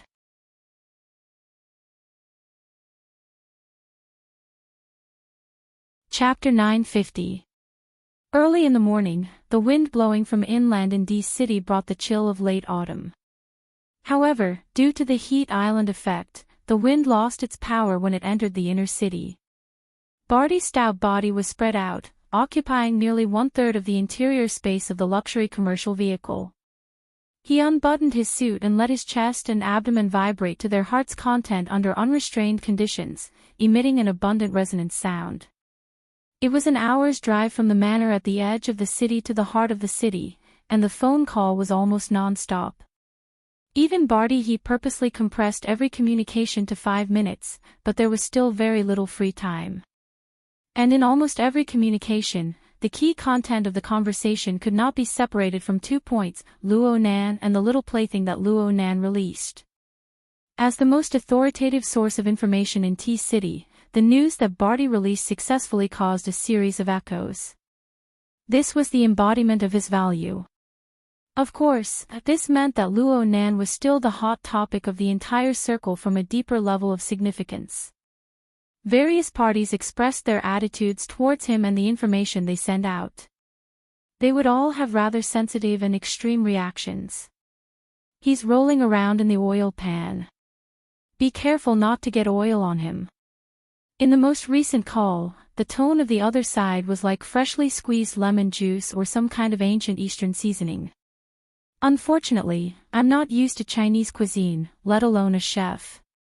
That's right, but you're an ingredient supplier, the kind that hoards for profit. I can take it as a compliment. We're almost there, just a moment. As they spoke, the car stopped in front of a gate formed by a group of low-rise buildings. After a simple identity verification, the gate opened, and the car continued to move forward. Barty's identification bracelet automatically connected to the factory's built-in artificial intelligence. Bitter Reef sends its love, Mr. Barty. You have an appointment from Mr. Yen Yongbua of the Apocalypse Laboratory. He has arrived early. Oh, I see. The car drove directly into the underground laboratory area. The administrative head of the laboratory, Morrison, was already waiting at the entrance. He put on a warm smile to greet his big benefactor. Mr. Barty, welcome to the laboratory. Barty reached out and shook Morrison's hand. I hope there are valuable results waiting for me. The laboratory has made some preliminary conclusions. Judgment. Although Barty was plump, he walked like the wind. In just a few steps, he had left Morrison in the dust, forcing the middle-aged successful man in a white coat to jog to catch up. However, Barty could no longer be bothered with him. He passed through a few security checkpoints with ease, and soon arrived at the core area of the Bitter Reef Laboratory. Barty entered the observation room, and Yen Yongbua was already waiting there. This important member of the Apocalypse Lab, who could still be considered young, was currently circulating his supernatural powers. As a result, his pupils were red, and the veins around his eyes, especially around his temples, bulged like a dense web. They were also clearly twitching, and it was a daunting sight. The look in his eyes was fierce and cold. As a result, Morrison hesitated outside the observation room and didn't dare to enter. Barty did not mind. He walked up and greeted Yen Yongbo by his secular name. "I'm sorry, there was a traffic jam on the road. Lately, T-City has been bustling with activity again. Director Yen, are you satisfied with the laboratory environment? If we exclude the human factor, it's okay." Barty laughed heartily and then said, "The professionals you brought can fill in the gaps. Everyone in the relevant field is a self-righteous blind person, except for Instructor Li Wei." Barty did not refute this argument. He just asked, "Then, what about Luo Nan?" Yen Yongboi did not answer this question. He just shot a cold glance at Barty before turning his head to watch the progress of the experiment. Barty knew himself very well. He was not a self-righteous person, but he was certainly a blind person in the relevant field. Therefore, he just observed and listened to the temporary conclusions of those who dared to speak. Even so, debate was unavoidable. Omitting and replacing the professional terms, the meaning was, professional A, the structure is simple. It doesn't possess any direct lethality. The design is homogeneous, and the composition of the entity is very poor. But in the mental field, especially the configuration field that he has been advocating, it should be possible to construct a relatively rich virtual component. Therefore, this is a type of material component. Professional B, no, this should be some kind of distributed architecture. It is very suitable for the implantation of elementary intelligence. If the underlying links are strengthened, a simple command can form a large number of varied forms. From this point of view, it is more like some kind of mimetic ecological model. It is the embodiment of bionic intelligence technology. Where's the intelligence? Where's the chip? In your fantasies. There's clearly a space reserved. Did you guys feed the results of your structural disassembly and restoration to the dogs? Professional C tried to smooth things over. It's completely possible to have both. Through bionic technology, a certain structure can be realized, and then soul strength can be used to control it. Shut up, loser who failed the experiment. Everyone in the observation room, aside from Barty, had ugly expressions on their faces as they watched the professionals in the laboratory bicker. Morrison, in particular, was already considering leaving the room. It was at this time that Barty asked him, "Dr. Morrison, you're also a professional. What's your opinion?" "I'm just the person in charge of the administration." Morrison wailed in his heart. But no matter what, he was still a former expert in the study of mutant species. Even though he had retired from the front lines for many years, he still had the basics. "Perhaps it's because of the influence of my professional direction. Of course, it's also because of your description of the situation, Mr. Barty. I'm more inclined towards BS opinion. In fact, the laboratory has already searched for social species as a control group. Bees and ants are all possibilities. In the mutant species." Barty asked before Morrison could finish speaking, "What can Luo Nan do with it? What can we do with it? Can we find a docking point?" Morrison was really sweating. It was not impossible for him to forcefully explain and speculate, but at this extremely pragmatic level, he had to take responsibility for every word he said. Sweat dripped down from his forehead, and he subconsciously grabbed the handkerchief in his pocket. He wanted to take it out to wipe his sweat, but he knew that it was inappropriate. He froze there for a time, feeling extremely awkward. Barty didn't waste any time on this person. He turned to Yen Yongboi and said, "There must be a purpose for him to find an unreliable supervisor like me and let the news out. Clearly, if you want to talk to him, you need to understand the value of this." You need to be willing to bite the bait. There should be a certain threshold, but it shouldn't be impossible for everyone to understand. What are you trying to say? Yan Yongbo's eyebrows were wrinkled to the point of his temples. He really didn't like being tested by others, especially by Luo Nan. Barty's smile was still extremely obvious under his thick beard. This is a screening question. Luo Nan, or perhaps the people behind him, are currently screening allies. In matters related to the development of a new plane, they are continuously leaking information for this. I understand it like this. Mr. Mo revealed the mush-mouth ape to solve the problem of having and not having. Luo Nan took out this little thing to show that he has something. Or perhaps it could be said that he is willing to take it out and share it. From the looks of it, they're still reserved, but it's a qualified negotiating attitude. Negotiating.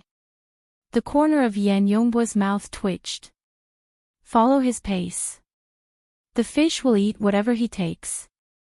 Barty indicated for him to calm down. I know that you guys are impatient. Back then, you wanted to eat Luo Yuandao clean in one bite.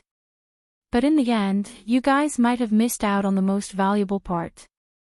Now you're using the same method on his grandson. But this isn't the wilderness era. Luo Nan isn't that crazy old man. He has the qualifications to negotiate. I believe so. Yan Yongbo was silent. He immediately turned his face to the side, not letting Barty see his current expression. Barty acted as if he didn't see the blurry reflections on the surrounding glass. He continued, that little fangirl of the martial emperor has already used this to contact Xia City. Perhaps we can wait a bit longer. Xia City. Yan Yongbo muttered to himself, but his thoughts clearly couldn't keep up. Barty decided to end the topic. Xia City won't miss out on this. After all, everyone is an independent individual. Everyone has their own demands. Even an ironclad alliance needs to spend time, energy, resources, and other costs to maintain. Do you understand what I mean when I bring out this old argument? Yan Yongbo still didn't look at him. He just turned his face toward the experimental area, recovering his ice-cold and gloomy appearance. Relax. We will strictly fulfill the contract, including the increased value clause. Barty laughed heartily and patted Yan Yongbo on the shoulder. Yan Yongbo responded with indifference, so he didn't see the smile in Barty's eyes. Even if he saw it, he wouldn't care. Yan Yongbo wanted to observe the experimental process for a while longer. Barty didn't stay long and walked out of the laboratory. After getting into his car, the first phone call he made was to Zhang Yingying. The customers have expressed their interest. Now, it's up to the manufacturer to set the price. As a distributor, aren't you the best at raising prices? Zhang Yingying had just stepped into the most transparent room in the castle at the top of the mountain. She faced the sunlight that shone in and did a few stretches.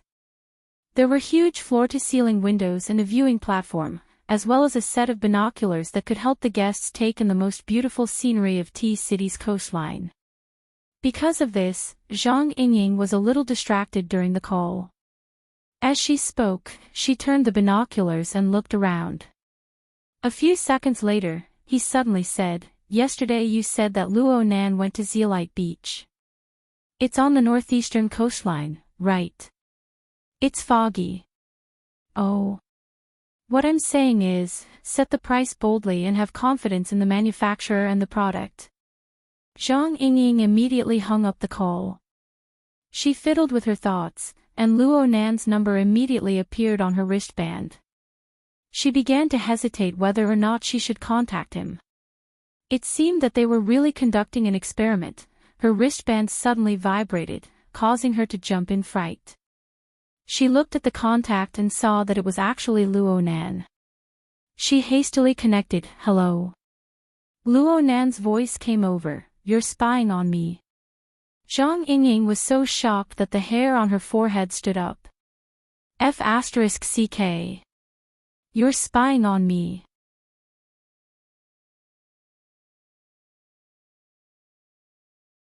Chapter 951. Luo Nan was helpless. I said. If you don't peek at me, how would you know that I'm peeking, remotely observing you? Zhang Yingying didn't wait for Luo Nan to enter the loop. She spat out a long string of words. You've been spending a lot of time on your water vapor clone lately.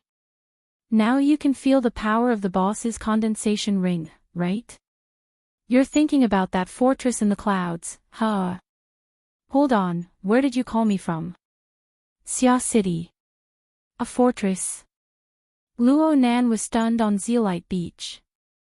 Something happened to the fortress of the Bloodwill Ring in Xia City. LLLW, at winky face after the awkwardness caused by their lack of understanding, Luo Nan was the first to respond. The fortress that Zhang Yingying was referring to should be a structure that he, the Pope, and the true God had temporarily constructed near the intercontinental airship when they fought across space. He had pretty much forgotten about it. The fortress of the Bloodwill Ring in Xia City had a simple wedge-shaped structure that was pieced together to solidify the abyssal region configuration. It had more value for in-depth research. Luo Nan was able to make a basic judgment after returning from the relay station. The fortress of the Bloodwill Ring was definitely not a design of the era he had entered. Either this was the classical mental configuration of the Heaven Abyss civilization before the Calamity World, or it was created in a region outside of the light concealment system after that. This involved the background of life and death, sin poison. But from the perspective of others, Luo Nan was able to contend against the two extraordinaries of the Amaterasu order. He must have used some sort of incredible secret technique. Zhang Yingying was probably thinking more about it because she was mixed in with the condensation ring and the water vapor clone. Luo Nan answered honestly, what's going on right now is much more complicated than the fortress in the clouds. So I suggest that you look less in this direction to avoid getting hurt. Oh my! The ultimate meaning of the forbidden technique. That's still far from it. My brain capacity is reaching its limit, but the resources I can mobilize are also at their limit. Luo Nan sighed as he spoke. Part of the reason he was chatting with Zhang Yingying right now was that his mental strength had reached its limit. He needed to adjust it. Zhang Yingying was very concerned. She asked him, did you run into trouble with your research? Is it critical? Should I ask the boss for help? The amount of resources that T-City can mobilize is quite considerable. Resources? Barty's resources. Zhang Yingying laughed. That Barty guy definitely doesn't get along with you, but he's really useful. You should know that he's a rare middle-aged talent in the LCRF. LCRF. Isn't he a subordinate of the martial monarch? Boss also has a large investment in LCRF. What's wrong with using them as a manager? I remember telling you about this. Yeah, that's right. It's nothing much. This was the reality of contemporary society.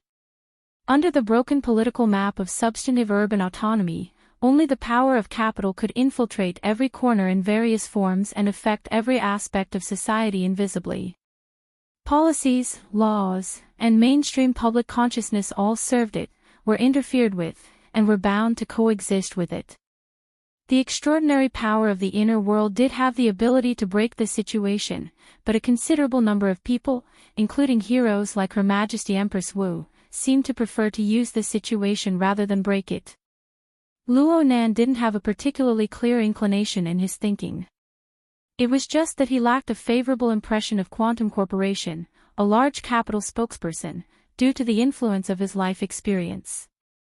He didn't go so far as to have any opinions about Her Majesty Empress Wu's investment model. The reason why he was a bit absent-minded was because of the influence of his current research topic. Zhang Yingying didn't delve too deeply into it. She just continued to introduce Barty's situation. However, you need to pay attention. Barty is a rather famous stubborn person in the LCRF. Do you understand what a stubborn person means? I think I do. It was said that the big shots of the Life Cycle Research Fund were mostly people with severe jealousy. They weren't able to catch the tide of the age of distortion due to various reasons. They had no fate with extraordinary powers. Although they grasped an enormous amount of resources on Earth, their aged and frail bodies weren't enough to support their ambitions and desires. Therefore, they spent large sums of money on life extension, human body modification, artificially constructed extraordinary powers, and other fields. They did this all for the sake of using money to bridge the chasm of life levels and obtain exuberant life force that matched their social status. But their progress in this aspect was still limited so far. The results of the burners and the like clearly couldn't be used on these old and decrepit people. As time passed, the minds of these people inevitably became anxious and warped. One could well imagine how some of these extreme people viewed ability users. However, Barty. He's still in the prime of his life. He's in the late stages of pancreatic cancer. He's like an ordinary person right now because boss intervened and slowed down the course of the disease. Luo Nan drew a cold breath. Hiss. Is this the omnipotent? Zhang Yingying shrugged. No matter what, he picked up a life from boss. Yes, half a life. But his mentality is already different from ordinary people. He's jealous, anxious, thirsty. Boss said that he can disregard everything for the sake of prolonging his life. His will is firm, and he possesses extraordinary forbearance.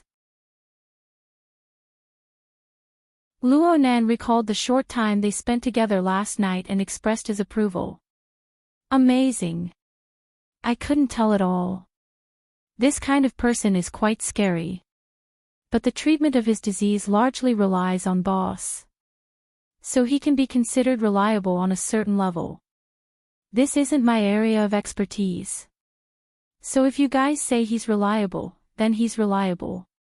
Luo Nan decided not to waste his brain on this matter. In any case, his request to Zhang Yingying was just to be a loudspeaker. She had already done it. Zhang Yingying understood. She no longer talked about this topic with Luo Nan. Oh right. I did as you requested. I sent the syncopator's blueprints back to Xia City. I heard you say that this thing can be used on the Blood Intent Ring's fortress. When did I say that? Oh, it's not impossible. There are some similarities in theory. Zhang Yingying subconsciously shivered when she heard the hidden meaning in Luo Nan's words. Wait a minute. It was too late. A large number of characters, symbols, and diagrams flashed before Luo Nan's eyes. These came from the external neurons database. To be more precise, they came from the data of germination in the inner universe simulator. To be more precise, they came from the fantasy mimicry technique that Lieutenant Gouyi had imparted to him. It was the research and application of the classical fantasy school of the Heavenly Yuan Empire. After Luo Nan returned, he did a rough study. Last night, he did an intensive reading and verification. He had some insights that he needed to share with someone. Zhang Yingying came just in time. Therefore, Luo Nan intentionally or unintentionally skipped over the previous sentence. He opened up the sharing of his academic insights. The syncopator is essentially a kind of bionic mimicry structure. This bionic design relies on a theoretical platform. We can call it the superconfiguration theory. It's not that profound, to put it bluntly. If we roughly interpret it, the research direction is a bit like our system theory. It's the old three theories and the new three theories of the last century. Zhang Yingying, who was unfortunately trapped in a pit, keenly sensed a seemingly superfluous word. In any case, self-organization, synergy, mutation, hierarchical structure, and so on are all part of it. Luo Nan just pretended not to hear her. He continued to speak. This theory believes that the universal system of the universe exists in a hidden nature of matter. It can only emerge in a specific system environment. From a simple utilitarian point of view, it's the greater part of the whole greater than the sum of its parts. It's the reflection of the ultimate law that makes a system a system. It can be called the superconfiguration. From a realistic point of view, the superconfiguration itself is an eternal goal of exploration. Perhaps there will never be a correct answer. But through imitation and analysis, this ultimate superconfiguration can be reduced and degraded into a kind of fantasy configuration that can be utilized. This fantasy configuration can be used to guide all things to form a specific system. It is a channel that realizes a two-way interference between the mind and matter. Luo Nan did not explain one point. This so-called fantasy configuration, which was degraded from the so-called superconfiguration, was one of the origins of the school of fantasy in the Heaven Abyss civilization. There was another point that needed to be made clear. The theory of superconfiguration was a large volume in the Heaven Abyss civilization. It was even the king's theory for a long period of time. The research of the school of fantasy was basically covered by this set of theories. This included the school of creation that Luo Nan knew of. It seemed to be the same. He continued to speak. The syncopator mainly emphasizes three key words on the superconfiguration theory platform. First, hierarchy. Second, structure. Third, leap.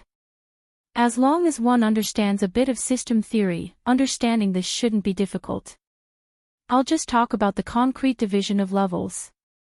Fuck you, it's not difficult. Zhang Yingying cursed. But Luo Nan's clumsy expression skills aside, the contents of what he said were in line with Zhang Yingying's basic knowledge. The depth was moderate. Luo Nan spoke again. The division mode is still that obsessive-compulsive disorder of 3 stages. What do you mean by still? Luo Nan did not pause. He continued to speak. The first level is the material level. In other words, the primordial object universe is completely devoid of life and consciousness. It is the bottom and foundation of everything. The second level is the life level. The universe has gone through hundreds of millions and billions of years of evolution. It has formed life substrates, structures, functions, and even instincts, desires, social groups, low and high-level mental modes. Of course, this includes the actual universe that has been influenced and transformed. This is the main and central axis of research. The third level is the fantasy level. It is the advanced derivative and fantasy creation of life and consciousness. In a narrow sense, it is the existence mode and level of supernatural power that can effectively interfere with the actual universe. A bit higher also includes the evolution of the universe after the supernatural interference. This is the direction and goal of research. The 3 levels, from low to high, from disorder to order, from primordial to future, go through a super-complex arrangement and combination. This includes the vertical and horizontal arrangement of space and time, as well as the natural and unnatural process of leap in importance. Looking at the big picture, the syncopator is the logical mapping of this sort of hierarchical arrangement and leap. Of course, in reality, it is a kind of simulation tool from the perspective of bionics. It is extremely classic and convenient.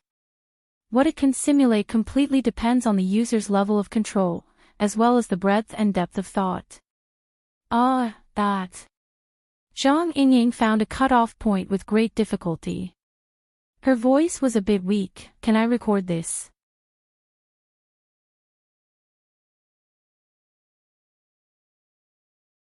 Chapter 952. Luo Nan quickly responded, there's no need to remember. This sort of simple theory and hierarchical division is just a basic representation. It's not something important. What's important is the logical reasoning and precise model established upon it. Of course, there's also the corresponding accumulation of technology. Well, this is all the more reason to record. Your words will make a lot of people drool. Zhang Yingying had started recording 10 seconds ago. She was also a bit unwilling to give up. She adjusted the parameters of the telescope, hoping to make a more detailed distinction of the mist on the distant shoreline. However, she obtained nothing even when the atmosphere boiled and fluctuated back and forth. "I told you not to look. I'm very sensitive right now." Luo Nan was a bit helpless, but he soon returned to the main topic. "Aren't you being too blunt?" "No, no, no. This is for the best. You must know that it's not just the technical personnel who are listening to your words. A bunch of politicians are listening as well. It's impossible to overestimate their stupidity at this time. Okay, then let's return to the Fortress of the Ring of Blood Intent. Oh, have you finished debugging the sensor detection module?" Luo Nan vaguely remembered that 2 days ago, before he went looking for Her Majesty Empress Wu, he had entered his friend group to ask about it. Someone had mentioned this matter at the time, saying that there was a bug. If it wasn't Papercut, then it was Gao Tianshi. Hee, Mr. CTO. Do you have the nerve to ask this question? Zhang Yingying sneered twice. Then she suddenly asked, "Oh right, what's the project you're working on?" Isn't it the Fortress of the Ring of Blood Intent?" Scavenger. Scavenger. Is that so? Luo Nan had to admit that he was a bit unfamiliar with the Fortress of the Ring of Blood Intent, let alone the Scavenger project. He had been plotting to kill Gong Qi for the past few months, but most of his energy was tied up in Ban City. He had nearly forgotten that he was the CTO of Xia City Scavenger project. With great difficulty, the memory fragments that had settled down stirred up once more.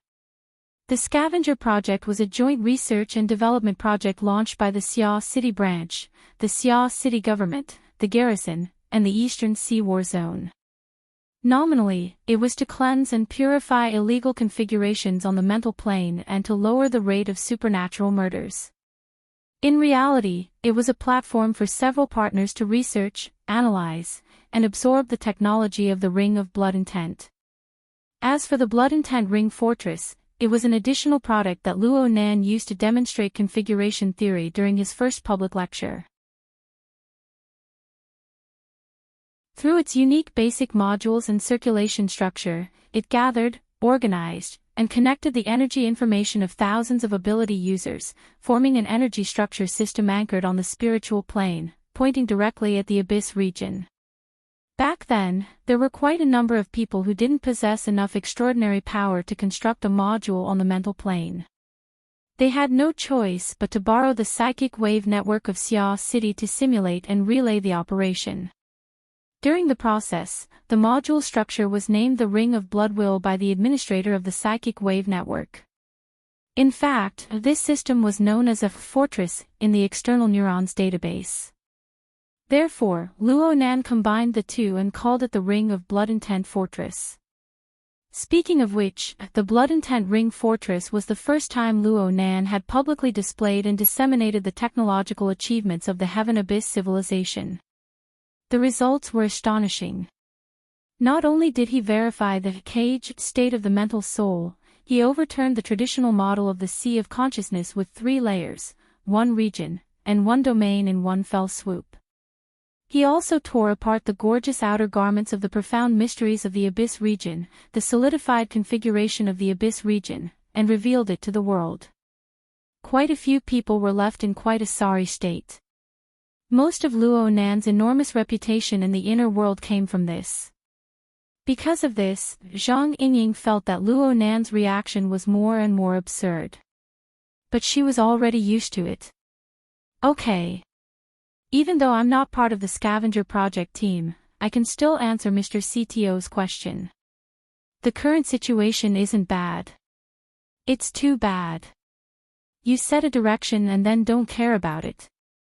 Then you added a tattered external patch and used it to create some detection and sensing module.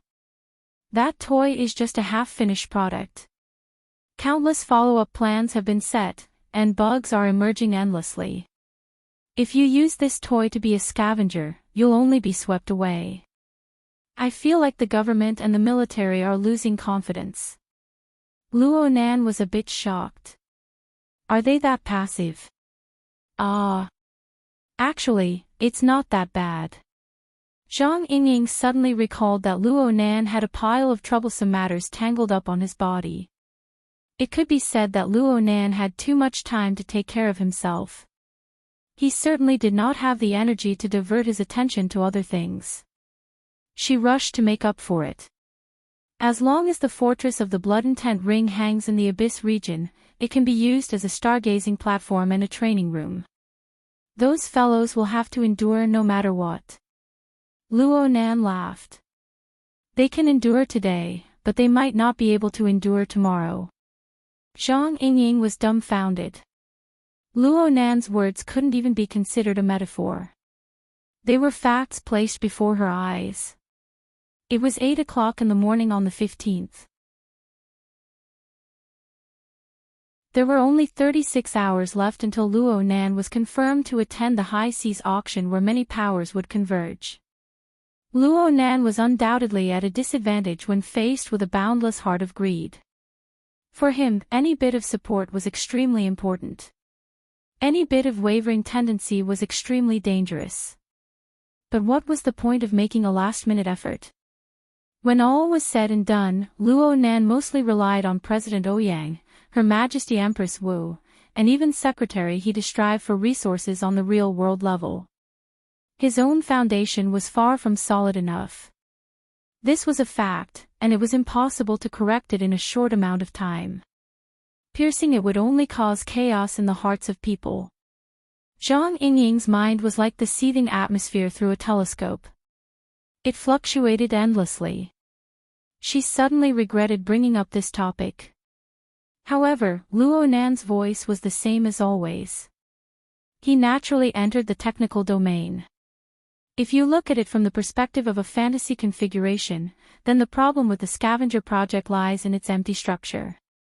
However, it ignores the elements of level and leap.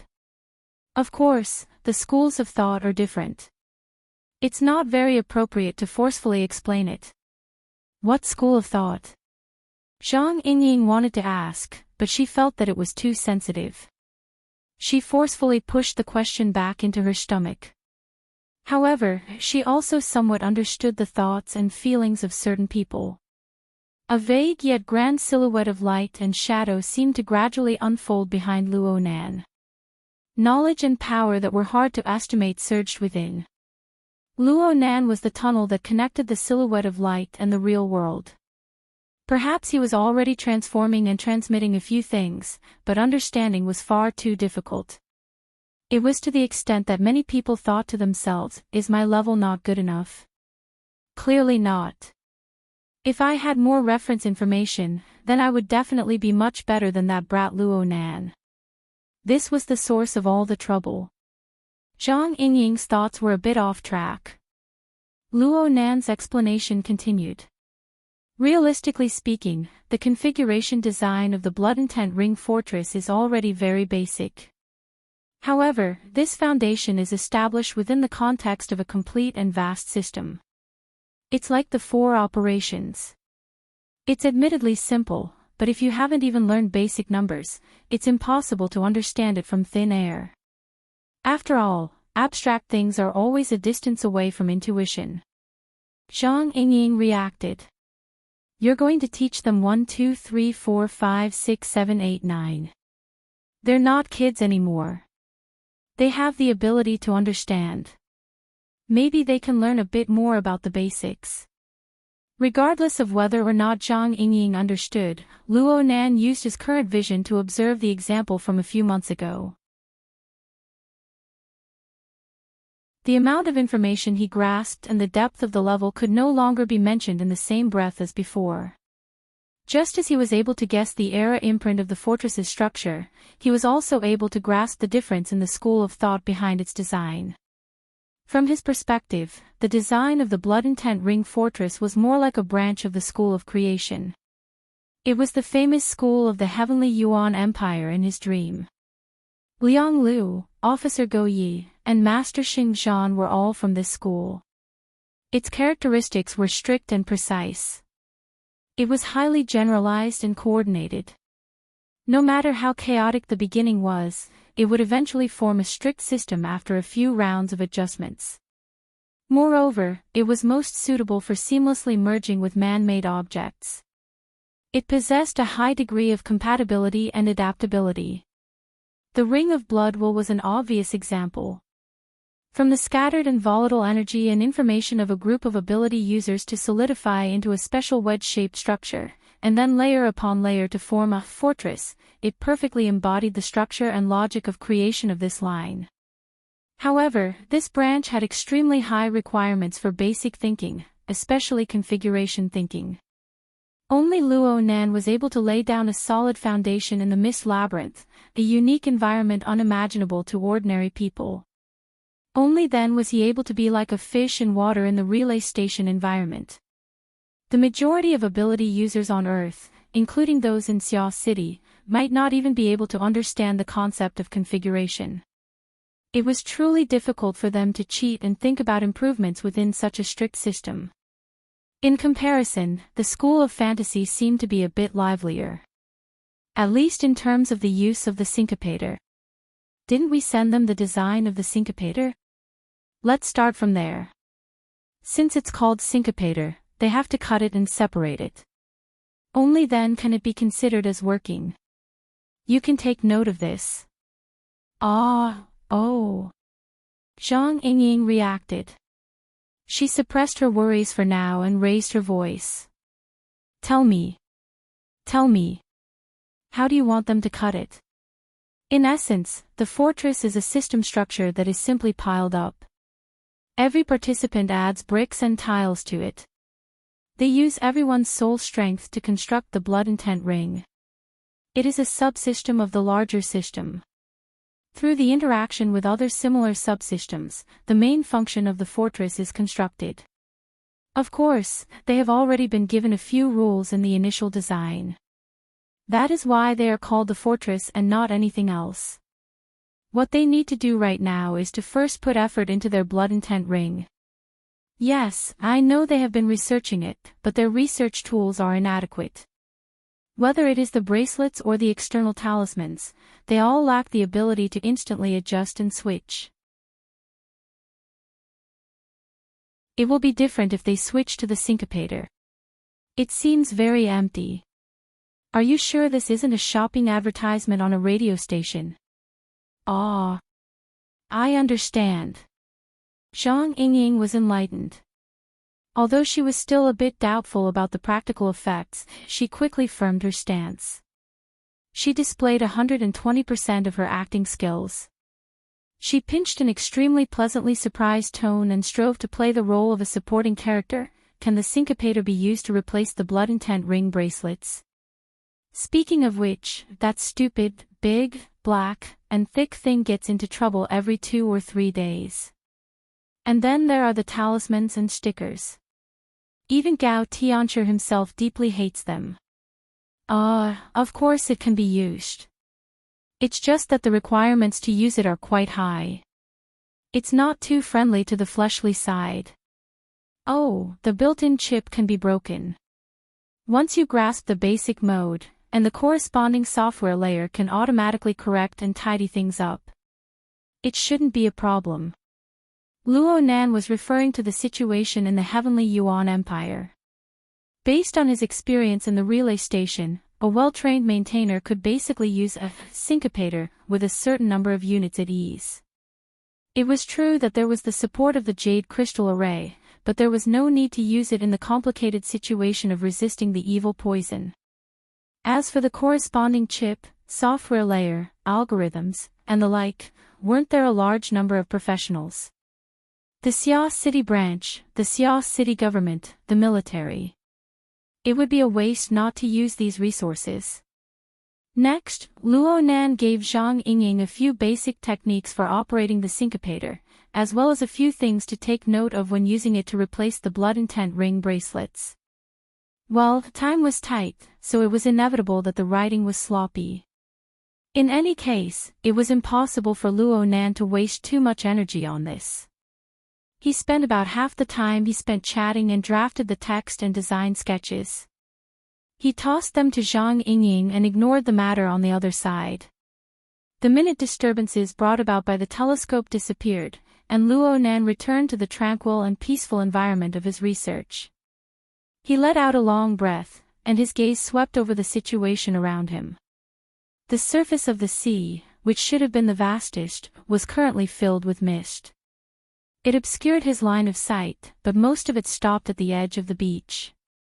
Only a few wisps of smoke overflowed, following the slapping of the fine waves against the shore. Occasionally, the smoke would advance a few steps before quickly reversing back. On the beach, there were all sorts of machinery and junk scattered about. The largest one was obviously the flying car that Meng Chong had driven over. Not far away, there were places for the syncopator and the deep blue walker. There were also some that were simply piled up in sand. It was extremely simple and crude. However, the most eye-catching thing was the deep blue walker that stood at the edge of the beach. This exoskeleton armor had already been assembled. It was quite formidable, but the cockpit was empty. There was not a shadow of a person. There was one person who stood face to face with this exoskeleton. Meng Chong. This professional and calm high-ranking member of the Blood Flame Order was in a bewildered and awkward state. In Luo Nan's design, he was an emotionless tool, but he was also an extremely important calculation node. How Luo Nan would experience it, manipulate it, and use it all depended on his heart. Luo Nan and Zhang Yingying had chatted across space, giving Meng Chong a buffer and an opportunity to think. However, he had wasted this opportunity. He faced the mechanical creation in front of him, and his mind became more and more muddled. The more he thought, the more bewildered he became. He felt Luo Nan's gaze and looked over. His expression was rather complicated. "Do you want to rest for a bit?" "No, I can." Luo Nan knew that Meng Chong had fallen into a trap when he saw this kind of reaction from Meng Chong. Ah, no. Meng Chong was gradually entering an optimal state.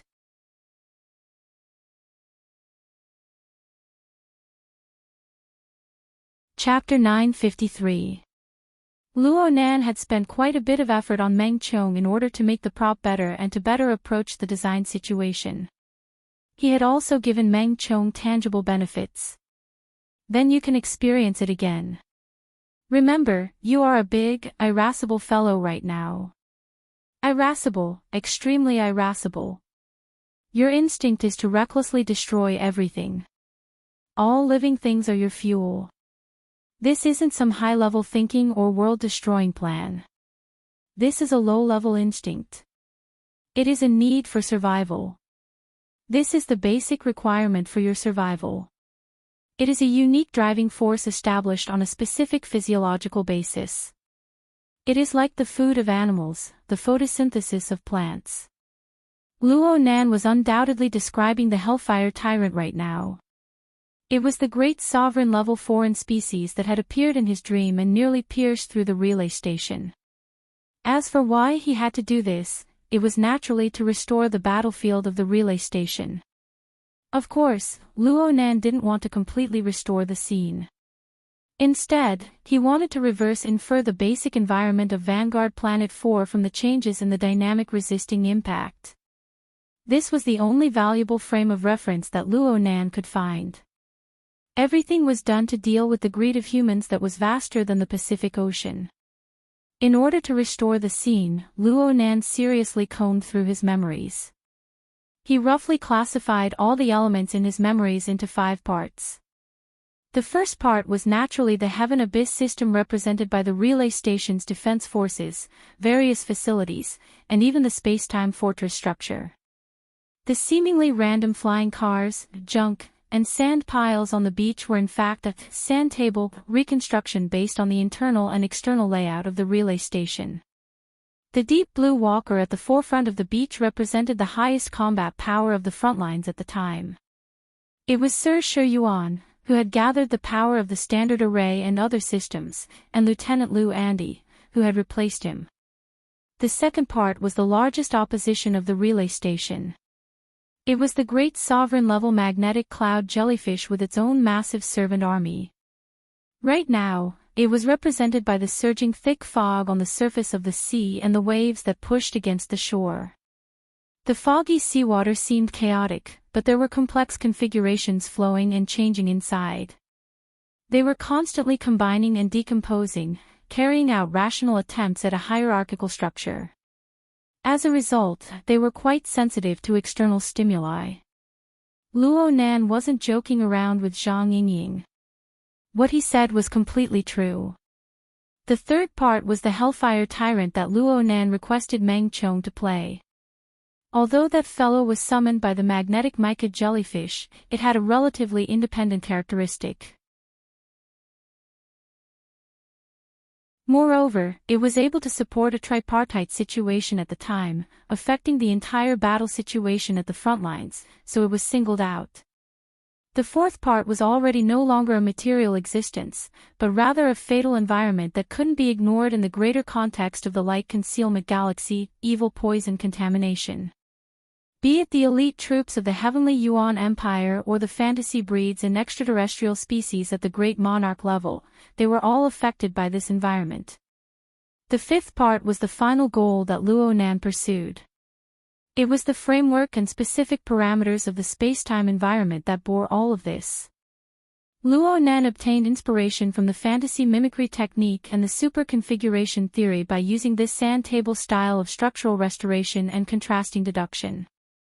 At the same time, it was also an experimental requirement that he could not bypass. As he digested and absorbed the fantasy mimicry technology and the theoretical basis, he tore it apart and crumbled it. In a way that the inner world on Earth could understand, he gave Meng Chong immediate guidance. You have to be confident. This big guy I'm describing and the divine powers it's displaying are very similar to the supernatural powers of your order. In other words, it's very likely that a certain similarity exists on the lower level of the structure. Therefore, I don't want you to imagine, guess, or imitate. Instead, I want you to calm your mind and use the method I'll teach you. Patiently and meticulously divide it down. Find the lower level structure of the blood flame order's blood and fire powers, and then adjust it. You'll get twice the result with half the effort.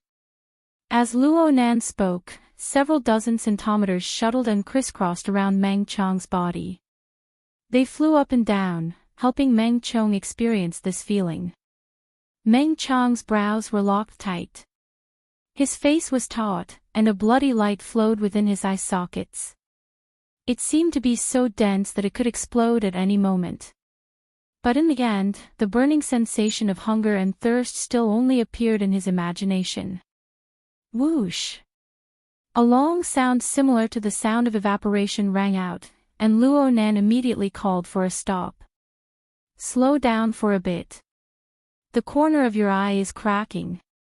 Only now did Meng Chong feel that the corner of his eye and the side of his cheek were a bit strange. It was probably because of the cracked corner of his eye.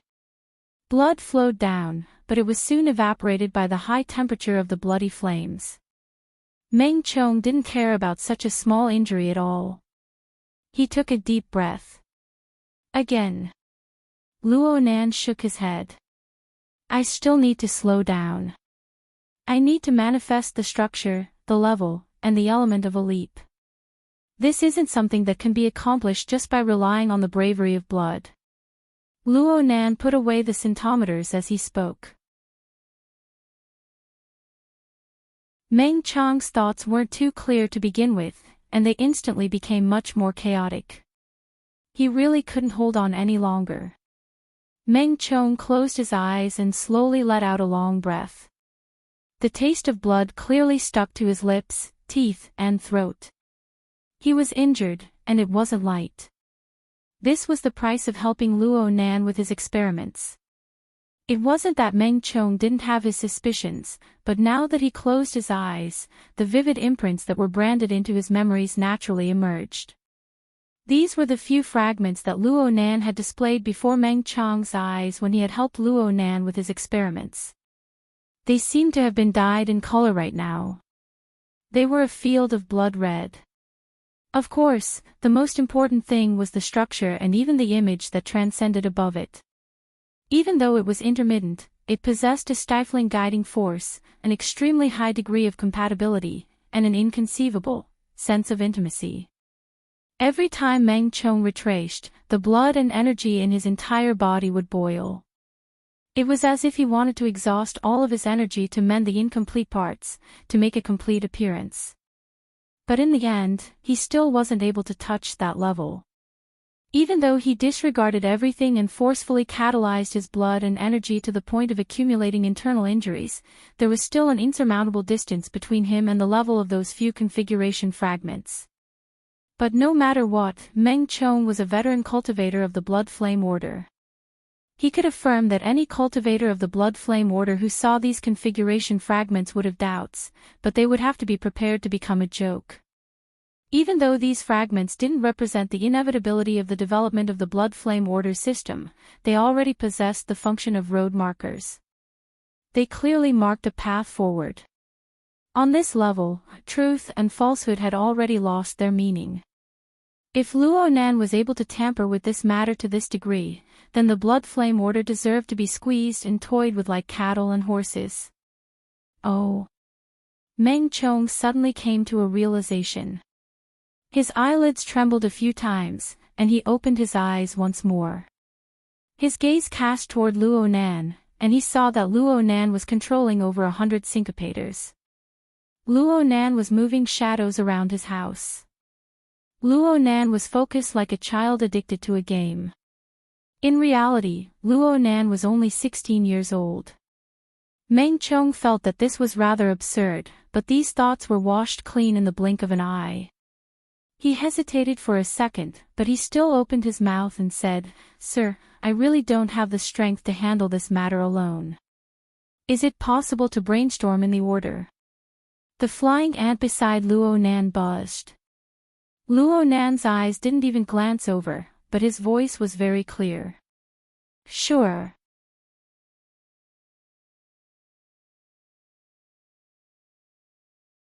Chapter 954. Many thanks, sir. Meng Chong felt that it was a bit odd the moment the words left his mouth. But after careful consideration, he felt that there was nothing wrong with it. Luo Nan finally turned around and looked at Meng Chong. His lips hooked. "No need to thank me." These weren't some polite words. Luo Nan agreed to this matter completely out of practical necessity. As mentioned before, the simple model on Zeolite Beach consisted of 5 parts according to Luo Nan's design classification. The space-time structure that bore the elements of the first 4 parts needed to be deduced and calculated in the end. Only then would there be results. Sin poison was a complete disorder and distortion on the level of the rules. According to the theory of superconfiguration, this toy could be said to be the result of messing up the superconfiguration of the cosmic system. Luo Nan relied on his own experience and feelings to attempt some post-processing. He did a bit of simulation, but it was all virtual right now. He couldn't think too much about it. What he really needed to simulate were the relay station, the magneto-optical mica, and the Hellfire Tyrant. The more ethereal these 2 elements were, the more important these 3 elements were. Therefore, Meng Chong's role as the Hellfire Tyrant was indispensable in Luo Nan's model design. The current Luo Nan was a bit like a core enterprise in the supply chain. He wanted to produce a final product, but there were a few problems with the supply of certain materials. He was choked by the neck. It wouldn't be a problem for him to spend a huge sum of money to help the upstream suppliers upgrade. But now, Meng Chong took the initiative to express his intentions to mobilize resources to solve the problem. He wouldn't take advantage of Meng Chong. It could be considered a win-win situation. Luo Nan didn't have the time to care too much. No matter how important Meng Chong's role was, it was just a corner. Luo Nan was much more tired than Meng Chong in terms of model requirements. The heaven abyss system of the relay station and the magneto-optical mica required him to sketch, fill, adjust, and perfect them. Luo Nan was currently mainly restoring the heaven abyss system. From the course of promotion to field officer, it could be confirmed that after the era of Sin, the Heavenly Yuan Empire had built all of its large ships and infrastructure around the Jade Crystal Array in order to fight against the evil poison. There had never been an exception. Even the entire civilization in the light concealment system was built upon the Jade Crystal Plane that monarch Chang Yishuan had transformed into. Luo Nan didn't feel that he had the ability to reproduce the Jade Crystal Array. He just knew the smell. Then he strove to make all of his external activities manifest it. In comparison, there was another aspect of the Heavenly Abyss system, which was possibly even more ancient than the Jade Crystal Array, and had an even purer quality, which was the Standard Battle Array. Together with the Jade Crystal Array, they were like the wheels of a chariot or the wings of a bird. They supported the Heavenly Yuan Empire's most basic form of warfare. Luo Nan was much more proficient in the domain of standardized arrays. Though the formatted space of Earth's deep blue platform was an inferior version of this kind of collective configuration, it still gave him enough experience to accumulate. Coupled with his solid thinking of configuration, he understood it without any obstacles. That was why he was able to construct a simple and crude sand table model that possessed substantial meaning. He even took it a step further and assembled the Deep Blue Walker to carry out even more concrete experiments. At this moment, dozens of syncopators were flowing up and down inside and outside the empty exoskeleton armor that Meng Chong was standing face to face with. It was very lively. A syncopator was circling around Luo Nan's body as he drew closer to the Deep Blue Walker. This scene looked a bit strange, so much so that Meng Chong, who originally wanted to say a few more words, unconsciously pursed his lips. His breathing also became quite a bit slower. Luo Nan attentively watched the back armor of the Deep Blue Walker, allowing the two syncopators to flow. Changing modes to converge allowed the incorporeal exchange of energy and information between him and the Deep Blue Walker to manifest in a relatively direct manner. In the Heavenly Yuan Empire, the syncopators were primarily used as a medium for the Jade Crystal Array. They were used to make up for the risk of releasing soul strength outside of the body. Here, Luo Nan relied on his accumulation of configuration and spirituality to turn them into a versatile auxiliary tool. They were used to make up for the physical structure and extended functions of the virtual component. And after researching the relevant information of Lieutenant Go Ye's fantasy mimicry technique, Luo Nan was no longer limited to the level of mechanical constructs. He was moving toward the field of bionics and even more expansive. For example, he could simulate himself. The cold and hard outer shell of the Deep Blue Walker that had yet to be painted faintly lit up with a glimmer. Without Luo Nan's command, Meng Chong, who was still standing in his original position, subconsciously blinked his eyes. Beads of blood seeped out from the cracked corners of his eyes that had yet to heal. But this didn't hinder his senses. Block. Block fire. The standard array was a two-person combination. There were no problems. Luo Nan used the work area of his left eye's virtual vision to mark out the experimental form. This was clearly a habit he had cultivated in the relay station. When working outdoors, the virtual vision was more convenient than the projected work area. Just now, he had used the support of the syncopators to simulate the state of Luo Nan, the rookie recruit, and Liang Luchu's partner. Of course, this was the appearance of the simulation in the relay station environment. He didn't stop there. He continued to simulate the changes. The light on the armor was somewhat reserved, but the pulsation frequency was higher. It was accumulating considerable explosive power. This time it was the standard sub-3 type array. This was Luo Nan's state after he temporarily joined Mobile Squad 9. Of course, he wasn't satisfied with a single individual simulation. Instead, he sought the experience of collective strength. Buzz buzz buzz. A portion of the two syncopators began to show irregular disturbances, but they were soon diverted by the other syncopators. They dissipated into nothingness with a wave of vibration. Next, the front lines, bang bang bang bang. At least a third of the syncopators exploded just as the energy changed. They weren't able to injure Luo Nan and Meng Chong, but the outer armor of the deep blue walker rang with clanking sounds. Luo Nan laughed bitterly. Sure enough, it still wouldn't work. Sir Shi Yuan and Lieutenant Lu Andy used their individual bodies to converge the vast power of the relay station and the standard array of over 10,000 soldiers and soldiers. They were undoubtedly on the level of a senior lord. Even though Luo Nan was able to grasp a bit of the train of thought of the collective configuration, there was a world of difference in the base number of units from a single deep blue walker and the crude models that followed it. Without a foundation, there was no way to talk about structures, levels, or leaps. Yes, this was the predicament of not being able to find an upstream supplier. Should I think of another method? The syncopators seemed to be pretty much ruined. Luo Nan scratched his head. He prepared to clean up the mess, but he saw Meng Chong staring at him. What's wrong? The order isn't interested. Meng Chong shook his head. The beads of blood from the corner of his eyes flew off to who knows where. At the same time, he tried to lean forward with his ramrod straight body. He was a bit embarrassed, but he was more serious. I was just thinking. I don't understand Sir's teachings. I might not be able to convey them properly.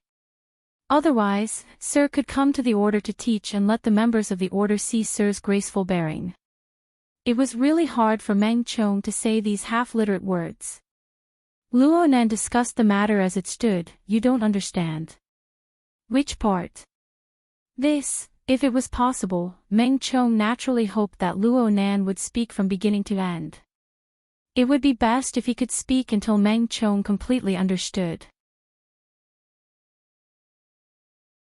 Of course, it would be even better if Meng Chong could directly tell him the standard answer. Luo Nan could roughly guess Meng Chong's thoughts from his expression. He was just about to speak when a communication wave from several thousand kilometers away gave him another disturbance. This number was very unfamiliar. Luo Nan didn't want to pick it up, but he considered the special times they were in. He hesitated for a moment before answering. Hello, who's this? Meng Chong had already thought of an excuse, but he could only shut his mouth when he saw Luo Nan like this.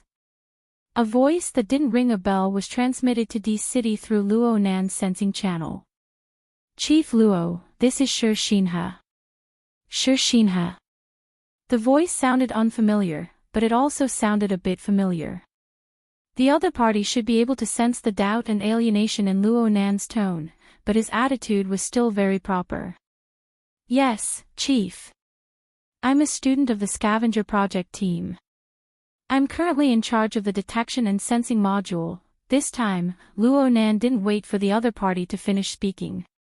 He dug out this person from his memories. Fortunately, he had just discussed this project team with Zhang Yingying. It was spicy and fragrant. His memories were in an active state. Yes, you're the assistant designer and internal tester. The one who nearly lost his life in the last accident. Yes, Chief. It's me. Shi Xinhe's reaction was quite pleasant. Luo Nan had an impression of this person because this fellow was an active member. He had a rich background in military research and experiments. He often had some insights, and his temperament was jumpy. He was very courageous. He dared to upload any temporary designs into the Bloodwill Rings fortress. He had caused over a dozen accidents, big and small. Last month, the project team had been collectively trapped in the Bloodwill Rings fortress. Luo Nan's mind had wandered to D City at the time, and he wasn't able to deal with it in time. Something big almost happened. It was said that this fellow was the instigator, a typical troublemaker. However, Luo Nan heard that Gao Tianshi and Papercut had a good impression of him. It was fine as long as Luo Nan knew who this person was.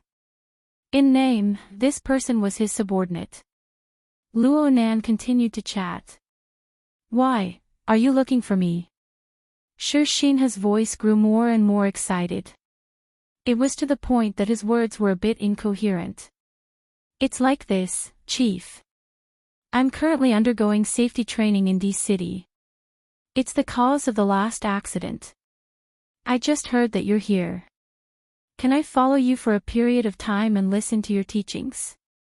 Oh, I'm not saying that I want you to specially teach me. I just want to learn your configuration theory. I won't take up too much of your time. Just treat me as an orderly. What the heck? Luo Nan had some thoughts before.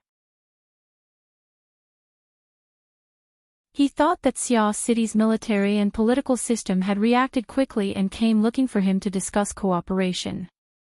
Now, it sounded like it was completely different. That's right. The government's reaction would always be a bit slow, right?